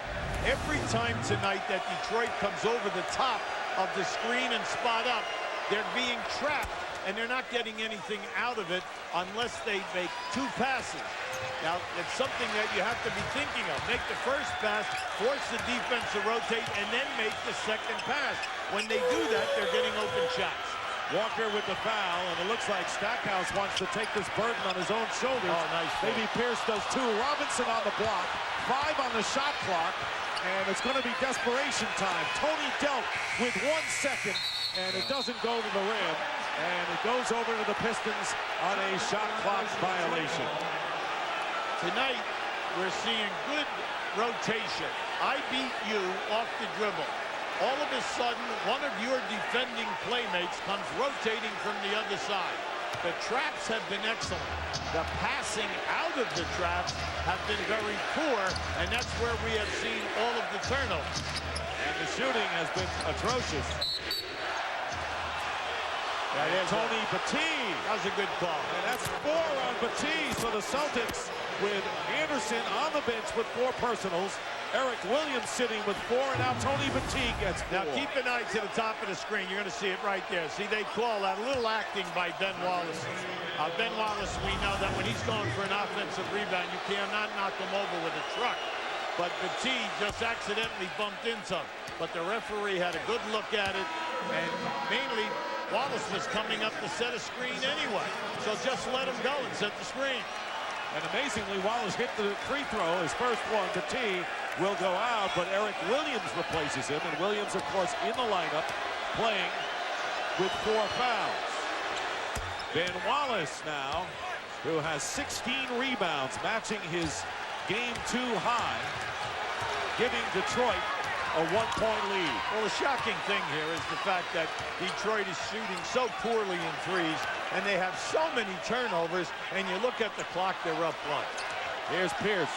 Pierce has not scored here in the 3rd quarter. 5 on the shot clock. They fake the double team, and firing, missing the 3, and the Celtics' last 2 possessions have been out of sync. That was a terrific defensive fake by Cliff Robinson. He went out, fake, stopped, and came back, and Rodgers forced that shot. Here's Williamson, who's been a factor tonight. Underneath. Plenty of time. They go back down low to Williamson, who hits. Go. Corliss Williamson with 11 points, and he's come alive for the first time in the series. Dick, he's been there tonight. He's been there. He's been open. He's working hard. And when they hit him on the move, he's so difficult because he's got that running jump hook. Pierce. And Robinson gets it from behind. Oh, 3-on-1. Robinson deflection. Atkins will take it in, and Delk blocks it out of bounds. with 20 seconds to go. So again, the point guard, instead of passing off, tries to go up. That's why you always tell the guys, pass the ball up ahead. Right now, see, that ball should have been passed to the other side. This is a great defensive play by Tony Delk. Long arms, good anticipation, excellent block. Pistons with plenty of time on the shot clock. Stackhouse from the corner, and the foul will be against Detroit and Ben Wallace. Yeah, you never argue with that with your guy, because your guy, meaning Ben Wallace, was trying so hard to get that offensive rebound and keep that ball alive. Celtics are in the penalty. The Pistons still have a foul to give. Pistons by 3, and it's Delk along with Walker, Pierce, Rogers, and Eric Williams.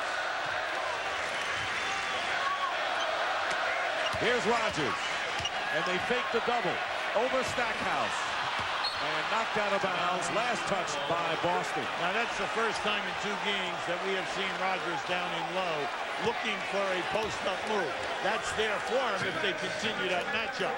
But you like the fact that there were 2 Pistons right on him. The double team was quick. Under 2 minutes to go, third quarter. The Pistons leading by 3 after trailing by 4 at intermission. And Robinson's pass to Stackhouse off his hands. And yet another Piston turnover. Both teams get in trouble when they try to put the fine pass through the keyhole. Stop trying to force the pass tonight. Rogers out on the perimeter. Delk going down to Walker, defended by Robinson. Delk. Rogers. Pierce. Steps back for 3. And out of bounds it'll go over to Detroit. The Celtics not running a good offense the last 4 minutes. Well, Tony Delk just passed up a wide open 20-foot shot. He passed the ball to Rogers, who was wide open. He passed up the shot. They put the ball over on Pierce. The clock is going down, and Pierce's man was right on top of it. And Pierce is 0 for 5 shooting here in the third as we approach the 1-minute mark, with the Pistons leading by 3, needing a win to take the lead on the road, and Williamson has it blocked. And out of bounds, still Detroit ball with 20 seconds on the shot clock. That was a great defensive play by Ben Wallace. Rogers was out in front. They had a 3-on-1. Ben Wallace ran Rogers down from behind to knock that deflection. Under a minute remaining, third quarter. Plenty of time on the shot clock. Just less than 20. Rogers for 3. Rodney Rogers hitting a 3. And the Celtics have tied it at 46. Well, that's why you get Rodney Rogers. He stretches the defense when he plays the center position. He takes your center outside. But you're relying on him to shoot a high percentage. In this series, he's shooting the 3 at 33%. And Ben Wallace with the layup. And the Pistons come right back to take the lead. By the way, that 3 by Rogers, their first points from their bench tonight. There's the shot clock in red, and Pierce with his first field goal of the quarter again ties the score. You love that. Mainly because as we move through the game, fatigue sets in on the rotator. Williamson was late coming on that baseline rotation. Shot clock is off for the Pistons. Chucky Atkins. And now Robinson. Walker won't let him shoot from out there. Robinson, scoop shot, and Atkins. They have a chance. No, it will not count. No basket. The shot came after the clock expired. And the Detroit Pistons, though, after trailing by 4, have come back to tie it up. 15-11 was the scoring in the third quarter. Nothing different from the first 2. We'll be back.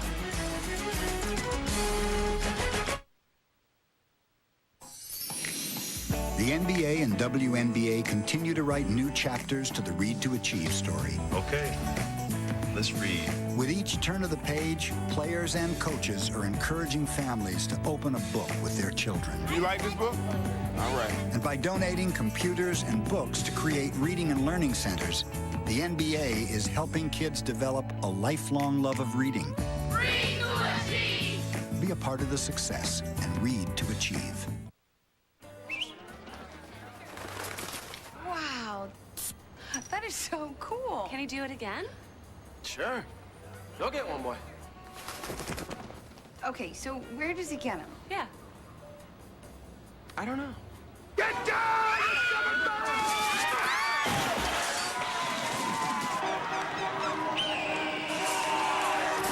For the great taste that won't fill you up and never let you down. Ooh, that's a first. Make it a Bud Light. Bottom of the 12th. Game I should have used Preparation H.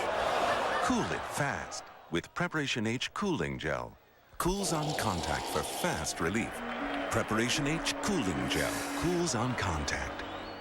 At the Beef and Bird Cook-Off, does anyone use a gas grill? You couldn't get anybody out here to cook with gas. Definitely want to use charcoal. Because when it comes to flavor... Proven fact that charcoal is better than gas. And the charcoal of choice. Kingsford, for sure. Kingsford Charcoal, because taste is everything. I taught him how to do that reverse slam dunk. I taught him the fundamentals. Boxing out. Boxing out. Dipsy doing. Rebound. Twist people up. Bounce pass. That's me. I taught him. I showed him that. That's me. Not you, me. That was me. Who you gonna listen to? How about yourself? Obey your thirst. Sprite. I thought you told him to be a dentist. Man, don't move your head. Come on! Sounds like a good thing doing. Budget is really working hard to improve truck rental. Yeah, rates starting in 1995. And a service where our movers help load and unload the trucks. Can we make load and unload even better? Roller skates to make the move even faster. Hmm?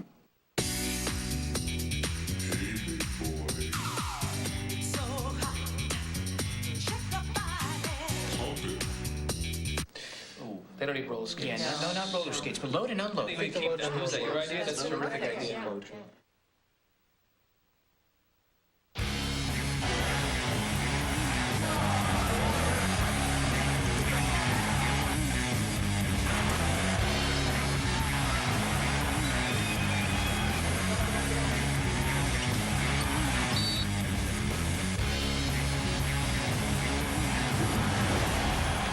Right now, let's take a look at tonight's budget rent-a-car fast break. Let's forget about the fast break points.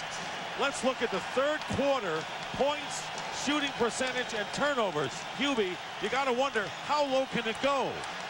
You're right about that, Dick. You know, we look at this game, and it's just incredible. We have two great three-point shooting teams here. Boston, 2 for 13. Detroit, 2 for 15. And then they have 17 and 18 turnovers. It's incredible what we're seeing. But this crowd trying to see if the Celtics can take a 2-1 lead over the Pistons, who are looking to win a road game for the first time in these playoffs. And that's what's at stake. Curry with Jones, Wallace, Williamson, and Robinson. And the shot attempt missed by Jones, and the loose ball foul called against Ben Wallace. Oh, watch out. That'll be 4 on Wallace. And if he doesn't get away fast, he'll get a technical. Yeah, he's got to be careful. Mainly because Petit had him blocked out that time, and they were fighting hard, but you do not need a tee, because no one can score, so a technical foul here would be big. Kenny Anderson with 4 fouls, Eric Williams with 4 fouls, and Tony Petit with 4 are all on the court for the Celtics. So they're going for it right now as Wallace gets another rebound at 17. If you're not a primetime player here tonight and you get wide open on a pass, you've got to take the shot. All right, you've got to say to yourself that, look, scoring is hard to come by. The shot clock is down at both ends of the floor. Now, at the Detroit, the last possession, 2 guys had wide open shots. Once again, they pass up the shots, and then they take a bad shot with the clock going off. And here's Jones, and he comes up empty. The team might have gotten a piece of that, and he did. Now they say Pierce deflected it. So in the opening minutes, Anderson to Eric Williams, and Wallace seemed to win the rebound from Petit, but loses it out of bounds. Eric Williams, he's been making them. He's made 3 in the first game, 3 in the second game. That's a good shot for him. He's been shooting a high percentage in the last month of the season as well as the playoffs. Pierce and Walker, 27 between them, and Pierce missing from 3. Walker leading the Celtics with 14, and Stackhouse, the leading scorer for Detroit with 15, followed by Williamson's 11. We say this all the time. The coaching staff has got to get high percentage shots for your 3 best shooters. Sounds easy, very difficult to do. And we're seeing it here tonight. Because of the defenses, the shot attempts are being challenged all over the place. Eric Williams rips the ball away from Williamson. Kenny Anderson with the short jumper. And the Celtics are up 50-48. Want to remind you, coming up next on TNT, Game 4 between the Lakers and the Spurs. Kenny Anderson playing with a great deal of confidence. Williamson with Curry, Wallace, Robinson, and Jones. Damon Jones missing the 3 from the corner. We've been using the word missing a great deal tonight. Pierce nearly went without the ball. Here's Anderson. Plenty of time. 10 on the clock. Well, there's that switch. You got a guard on Walker. Walker. Nice. Battie from Walker. That's great basketball. As soon as Kenny came off of that screen and they switched, right away the point guard, Damon Jones, was on Walker. Kenny Anderson went right to him, and Walker said, I'm taking you right to the rim. Here comes the rotation, dunked by the team. Beautiful.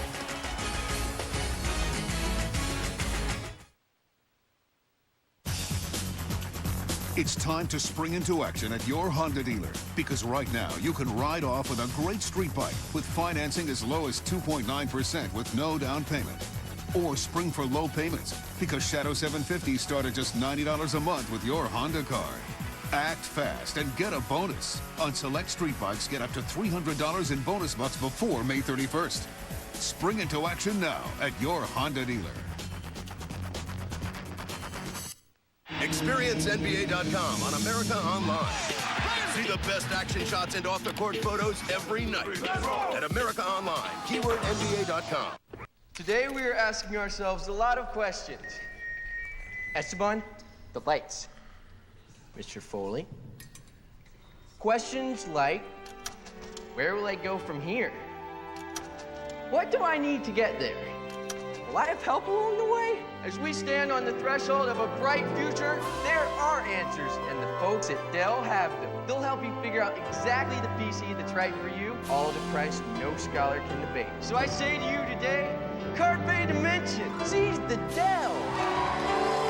Call or go online now and get a Dimension desktop for just $749, featuring an Intel Pentium 4 processor that delivers awesome performance for today's digital media, music, photos, gaming, and beyond. And for a limited time, you'll get a free CD burner or DVD upgrade. There's great deals on notebooks, too. Steven, keep the line moving.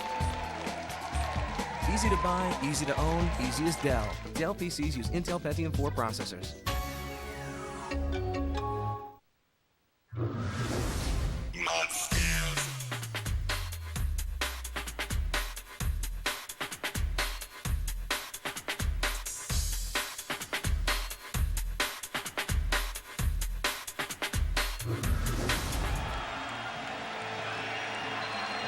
Well, if this was the Mavericks-Kings series, there would still be 5 minutes to go in the second quarter.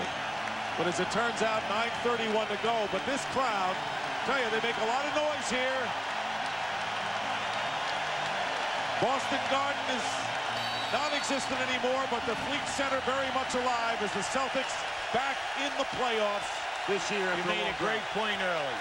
One team is going to win here, and when they're ahead 2-1, nobody's going to be worrying about how many points they score. Absolutely right.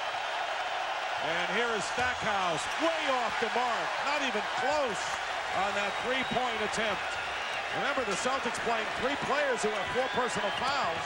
Nearly 3 minutes gone by, and the Celtics have scored all 4 points in the quarter. Yeah, once Kenny Anderson came back onto the floor, there's more movement. The ball is going around from side to side. Paul Pierce and Walker with the offensive rebound. Get it out. Get your call. Your coach just made your call. Run what he wants. Anderson. There's the switch again. Loses it to Stackhouse. Pierce is back defensively. Stackhouse. And the ball knocked away. And it is last touch. Wow. Jerry Stackhouse is on the floor in total disbelief that he's not on the foul line. Not the first time that's happened. That's right. Keep an eye on this now. Watch this. You can see Pierce gets him with the body. Yeah, he misses the shot. Then you have Eric Williams over the top. No call on Williamson going into the stanchion. Pistons 0 for 5 shooting here in the third. Or in the fourth, I should say. And Williamson going in, and it's tipped up and in. The man is work. Wallace. The man is work. Ben Wallace is work, and he never gave up on Williamson's shot. Nearly 4 minutes gone by. The Celtics up by 2. And the steadying helmsman, Kenny Anderson, back in at point guard, has been there since this fourth quarter started. And look at the hold on Walker.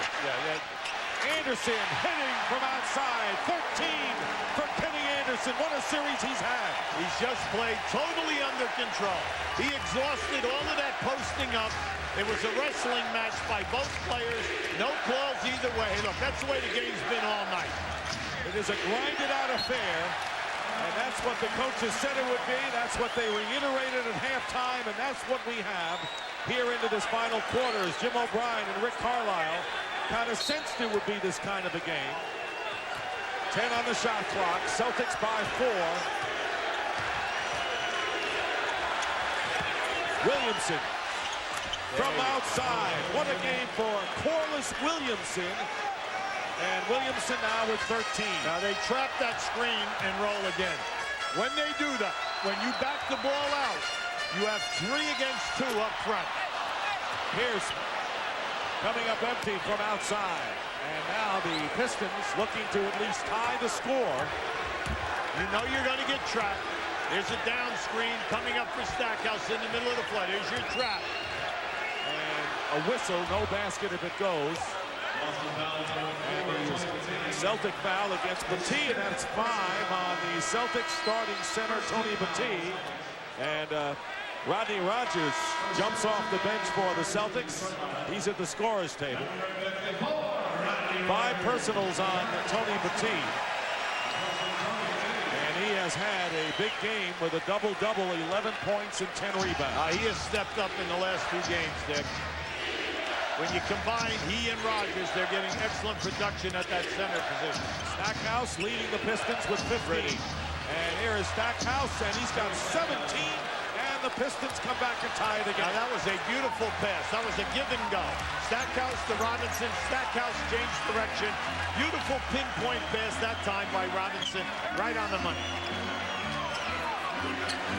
If you want to post up tonight, you got to be a man. You're getting killed down there. And here is Eric Williams from 3, and a rebound by Ben Wallace, who's got 19. Remember, he had 28 against the Celtics earlier this year. Nearly halfway through the fourth. Here's Williamson, dangerous inside. Not that time. Rebound by Eric Williams. That's a great shot, though. You got to keep hitting him. I mean, he's upset that he missed the shot. That's okay. He's such a good high percentage shooter. You got to hit him in that area. He left that one short, but he was right on it. They left Rogers open, and he had an open 3, and it rims the basket. So the Pistons now with a chance to take the lead. This is a grueling basketball Well, there's so much physical contact going on out here.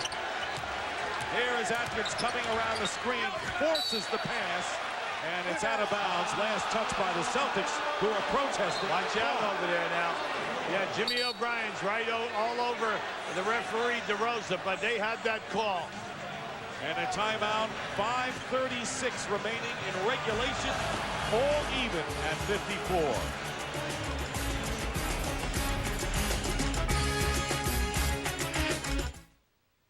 I think about Jess every day. He used to call me like every 10 seconds. I'd have to use my cell phone. It's staticky. We lose calls all the time, which wasn't great for long-distance romance. So I signed up for AT&T Unlimited. You can talk to any AT&T residential long-distance customer as long as you want for just $19.95 a month. It's like we're right next to each other. I've never had a relationship this long before. It's perfect. I'm excited. He's excited. I mean, I would hope to think that I'd marry him. But I'm just taking it day by day. Call 1-800-REACH-OUT. A leader on site meets the leader online.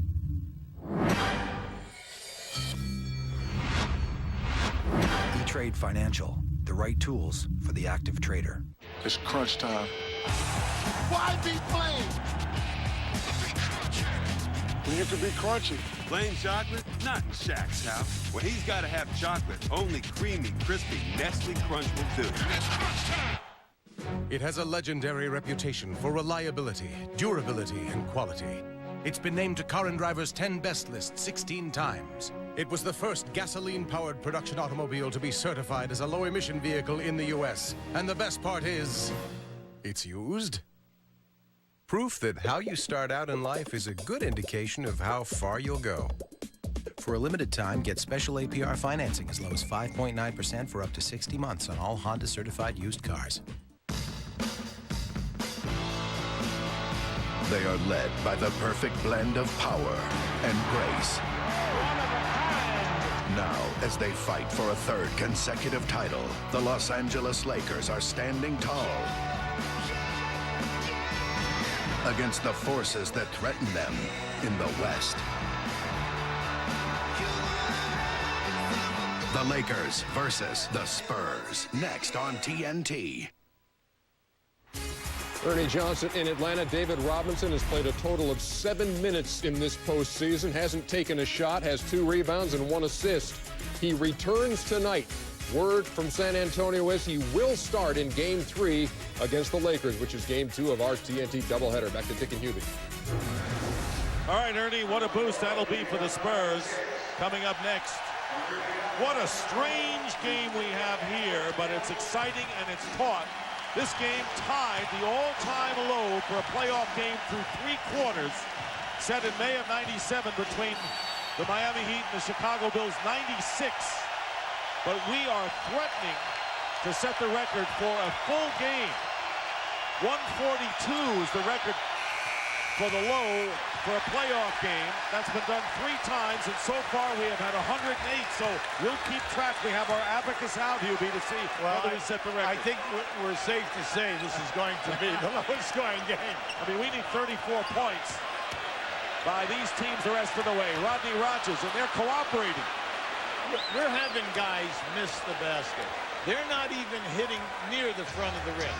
The balls are going back and hitting the backboard to the right of the rim, which is incredible on open looks.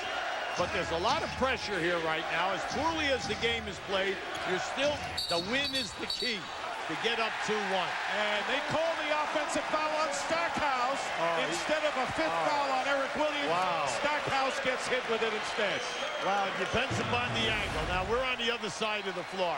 You can see right here. Oh, no. Eric Williams went into him. Eric Williams went right into him, dropped the shoulder, never got in front of him. Stackhouse had the lane going down to that corner.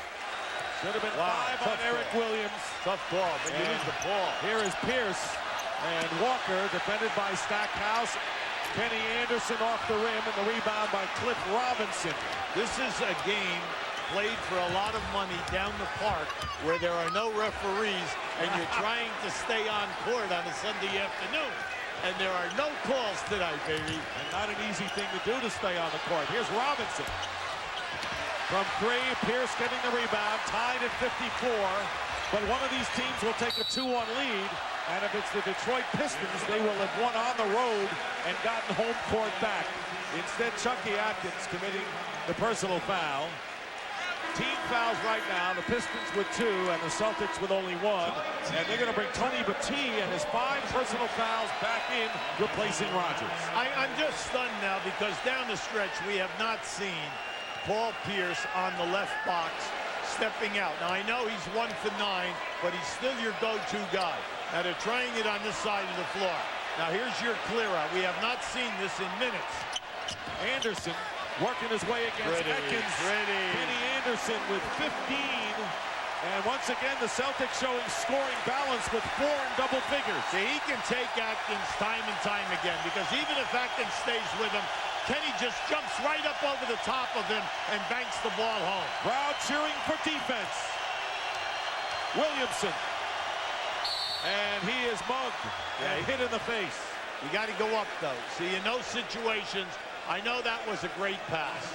All right? It was an excellent pass. The only way that you try to do this, okay, you want to get the contact. Once they're up in the air, shoot the ball. Shoot the ball. You never know when you might get a nice bounce and the ball goes in the basket. Eric Williams with his 5th foul, and on the line, Corliss Williamson, who is known as the Big Nasty, nicknamed that by his cousin, who is his AAU coach in Little Rock, Arkansas. That back home, they call Corliss Williamson the Big Lazy because he lets his wife do all the work. And I'll tell you what, these 10 guys are doing all the work right now as Dan Crawford goes to the scorer's table. And a double technical foul called against Paul Pierce and Chucky Atkins. So if there's another T against either one of the players, they're going to be gone. That's where it's costly. Williamson on the first free throw. Well, Williamson, we tell you, is an 80% shooter during the year and at playoff time. You hit him, something good is going to happen for you, and he's been proving it. When he's been catching the ball, something good has happened for this ball club ever since they decided to stay with him in the second half. Tying the score at 56. We have had 11 ties. No team has had a lead bigger than 6 tonight. Under 3.5 to play in the 4th. Yeah, this is where they're going to go to Pierce. You can see Ben Wallace is trying to cheat off of the tee. Now here's Pierce firing off the screen, and Wallace getting a rebound, and that will be his 20th of the game. And the Pistons looking to take the lead now, trying to take a 2-1 series lead and get home court advantage back. Jerry Stackhouse dumps it off Atkins with 7 on the shot clock, and he's way short on that one, and the Celtics get it back. Wow. Wow. Kenny Anderson driving around Atkins. Plenty of time on the 24-second clock for the Celtics in a tie game. Walker basket. Antoine Walker. Beautiful play. 16 for him. Eye contact. Eye contact. Pierce to Walker. Good timeout by Rick Carlisle. Regroup here. Come out of this timeout with a good half-court set. Walker with 16. Anderson 15. Pierce 13. Yeah, you can see he's high in Walker. Walker changes direction on Cliff right there, and then beats the man rotating by taking it right up into his face. You know the players. You know the lines. Just a bit outside. No wonder it's a new classic. See the Saturday night new classic Major League tomorrow night at 8. Maybe we gotta do one of those waves. On TNT. Come on, baby, come on, baby. In the fight against evil, Get me undercover, brother. one man What's going down? is willing to do whatever it takes. Would you like to be my friend? That's White She-Devil. Get him! On May 31st, Come on, baby, come on! pull up a chair. Hey! Woo! Woo, baby! Look at that. Undercover Brother, rated PG-13, at theaters May 31st.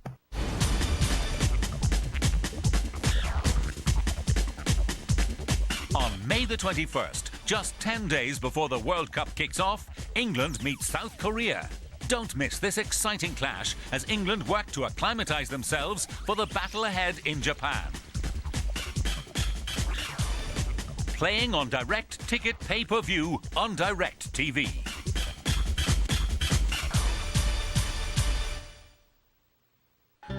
Want the most entertainment choices at a great value? At DirecTV, we make it easy. The Total Choice Premier Package has over 185 channels of the best we have to offer, including all of our premium services, HBO, Starz, Showtime, Cinemax, and Sports Pack. Total Choice Premier delivers more choices for everyone in the family, giving you maximum choice at a great value. Total Choice Premier. Order now.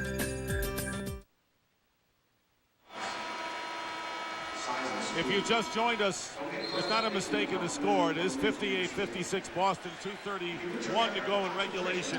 You've seen a lot, coached a lot, played a lot. You ever seen a game like this? We've never seen it, and we know that's why they're going to break the record by so many points. So the record's 142 for a playoff game. I mean, come on, we only have 114 up on the glass right now. They won't do it. Now, the other point is that the turnovers and the shooting percentages by key guys are killing the teams at both ends. Now, right now, Paul Pierce is 1 for 10. But you know that they have other guys with Boston who can score. Right now, Detroit, this game is winnable for you. But you've got to come up and get some clear looks for the Stackhouses and for the Corliss Williamson and then Cliff Robinson. Pierce is 1 for 10 this half. Under 2.5 to go. Gambling was Pierce for the steal. Atkins firing up again, way off the mark. And the ball deflected out of bounds. And good call. Petit is fouled out. And that was a very good call. And Scott Foster, the referee on the left side, had it all the way. Tony Petit fouling out with 2:20 to go and getting 11 points and 10 rebounds. And remember, they've got Williams on the court with 5. Yeah, keep a look at the top and then down to the right. You're going to see it right there. So he pulls Ben Wallace right down. He pulled him right out of there. Now, in a situation, the way the game is going tonight, there's so much body contact. There's a lot of grabbing at both ends of the floor. The refs have stayed consistent. They're saying these guys, you've got to win the game yourself. Williamson to Stackhouse for 3. Air ball on the 3. Wow. Right now, Rick Carlisle is all over Dan Crawford, the lead referee. He said he thought that ball was partially blocked. That's the reason why the air ball. Under 2 minutes remaining in regulation. The Celtics leading by 2. There's your switch now. Stackhouse is on Rodgers. And Pierce, guarded by Wallace. Pierce goes around him.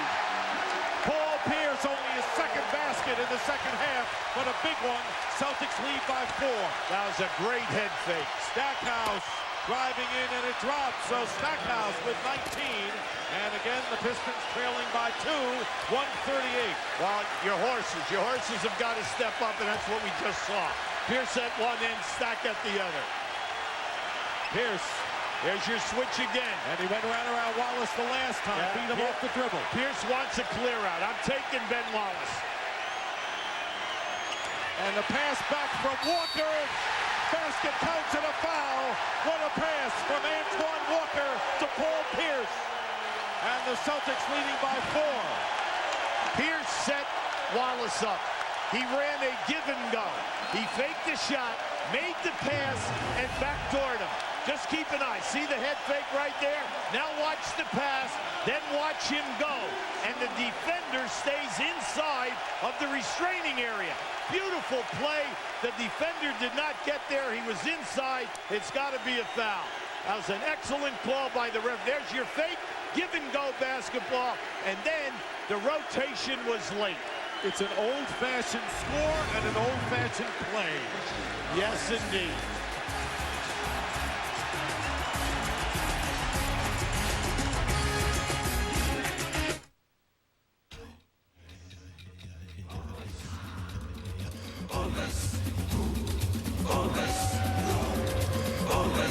Chili's tender boneless buffalo wings. Bones bad, meat good. On May 31st. Secrets, Jack. That's your job. Dr. Ryan, welcome to the CIA. From the best-selling novel by Tom Clancy. 3 Russian scientists are missing. I need to know where they are. I'm not trained for this. Just be my eyes and ears. Ben Affleck, Morgan Freeman. A neo-fascist bought an A-bomb on the black market. It arrived in Baltimore this morning. In the summer's most electrifying thriller, The Sum of All Fears. Directed by Phil Robinson. Rated PG-13. Starts Friday, May 31st.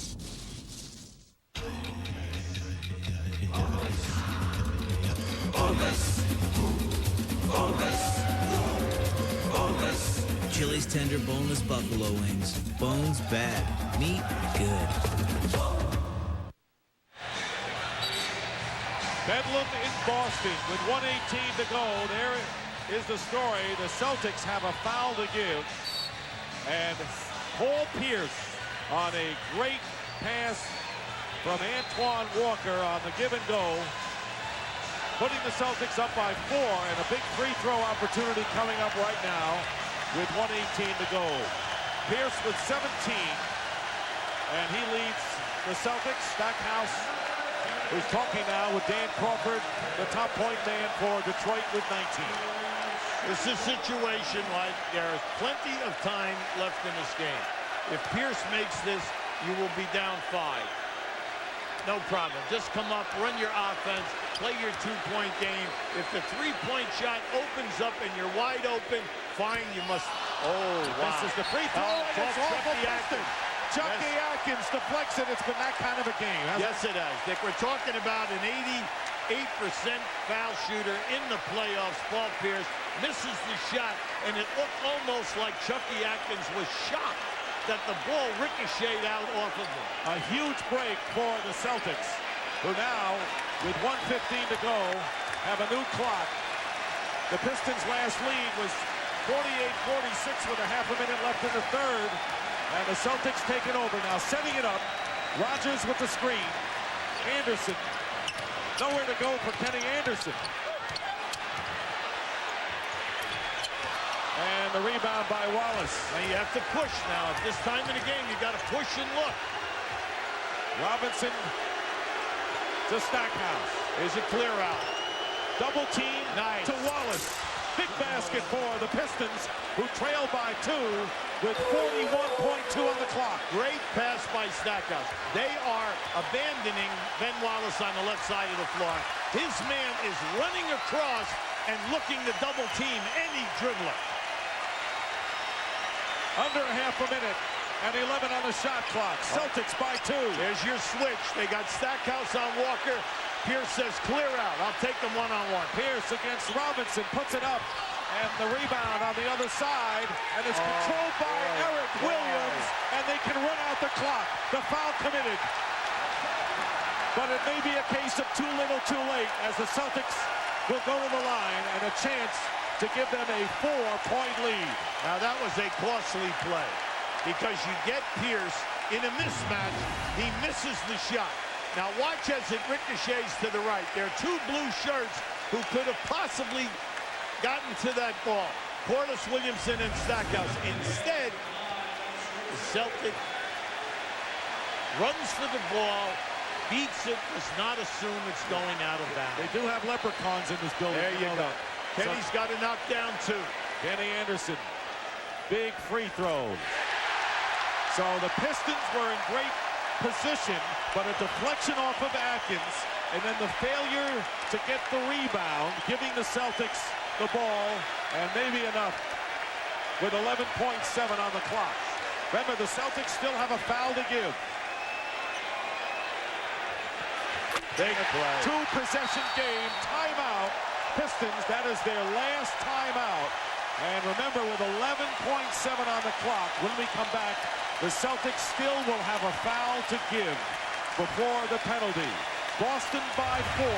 They can smell a 2-1 lead. TNT's hit original drama returns with a special 2-hour season premiere. Please hold it! All units, shots fired! She's got battle skills that are supernatural. This June, New York's toughest cop is back. See the 2-hour season premiere, Witchblade, Sunday, June 16th at 8, only on TNT.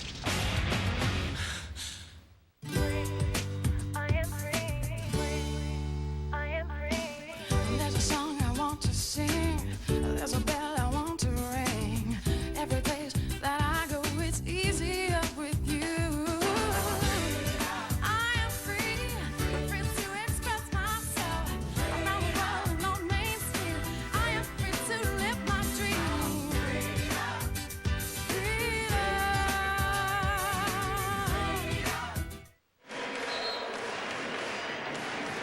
11 plus remaining. Pistons out of timeout. Celtics with a foul to give. Coming up next on TNT, Game 4 between the Lakers and the San Antonio Spurs. Now this is a situation where Detroit must score quickly. It doesn't matter whether it's a 2 or a 3. You take the quickest play that you can get. Then you put the full court press on. You do not assume that they are going to call a timeout. I want to correct myself. It's Game 3 coming up next, not Game 4 of that series. So the Pistons will inbound. Remember, the dangerous guy is the guy out of bounds. John Barry in the game. Stackhouse. Oh, great deflection. Deflected away. And here is Cliff Robinson with the field goal. Don't assume. Get all over your man. Get all over your man. Go for the steal. And if they can't, they've got a foul. If you don't get the steal, that's right. You go for the foul to stop the clock. All right, good timeout by Jim O'Brien right now, because by calling timeout, he can move the ball up to the opposite 28-foot marker. That now lengthens the distance if Detroit should make a steal, because Detroit has no timeouts left. Are you at peace? Can you sleep at night, knowing what I'm about to do?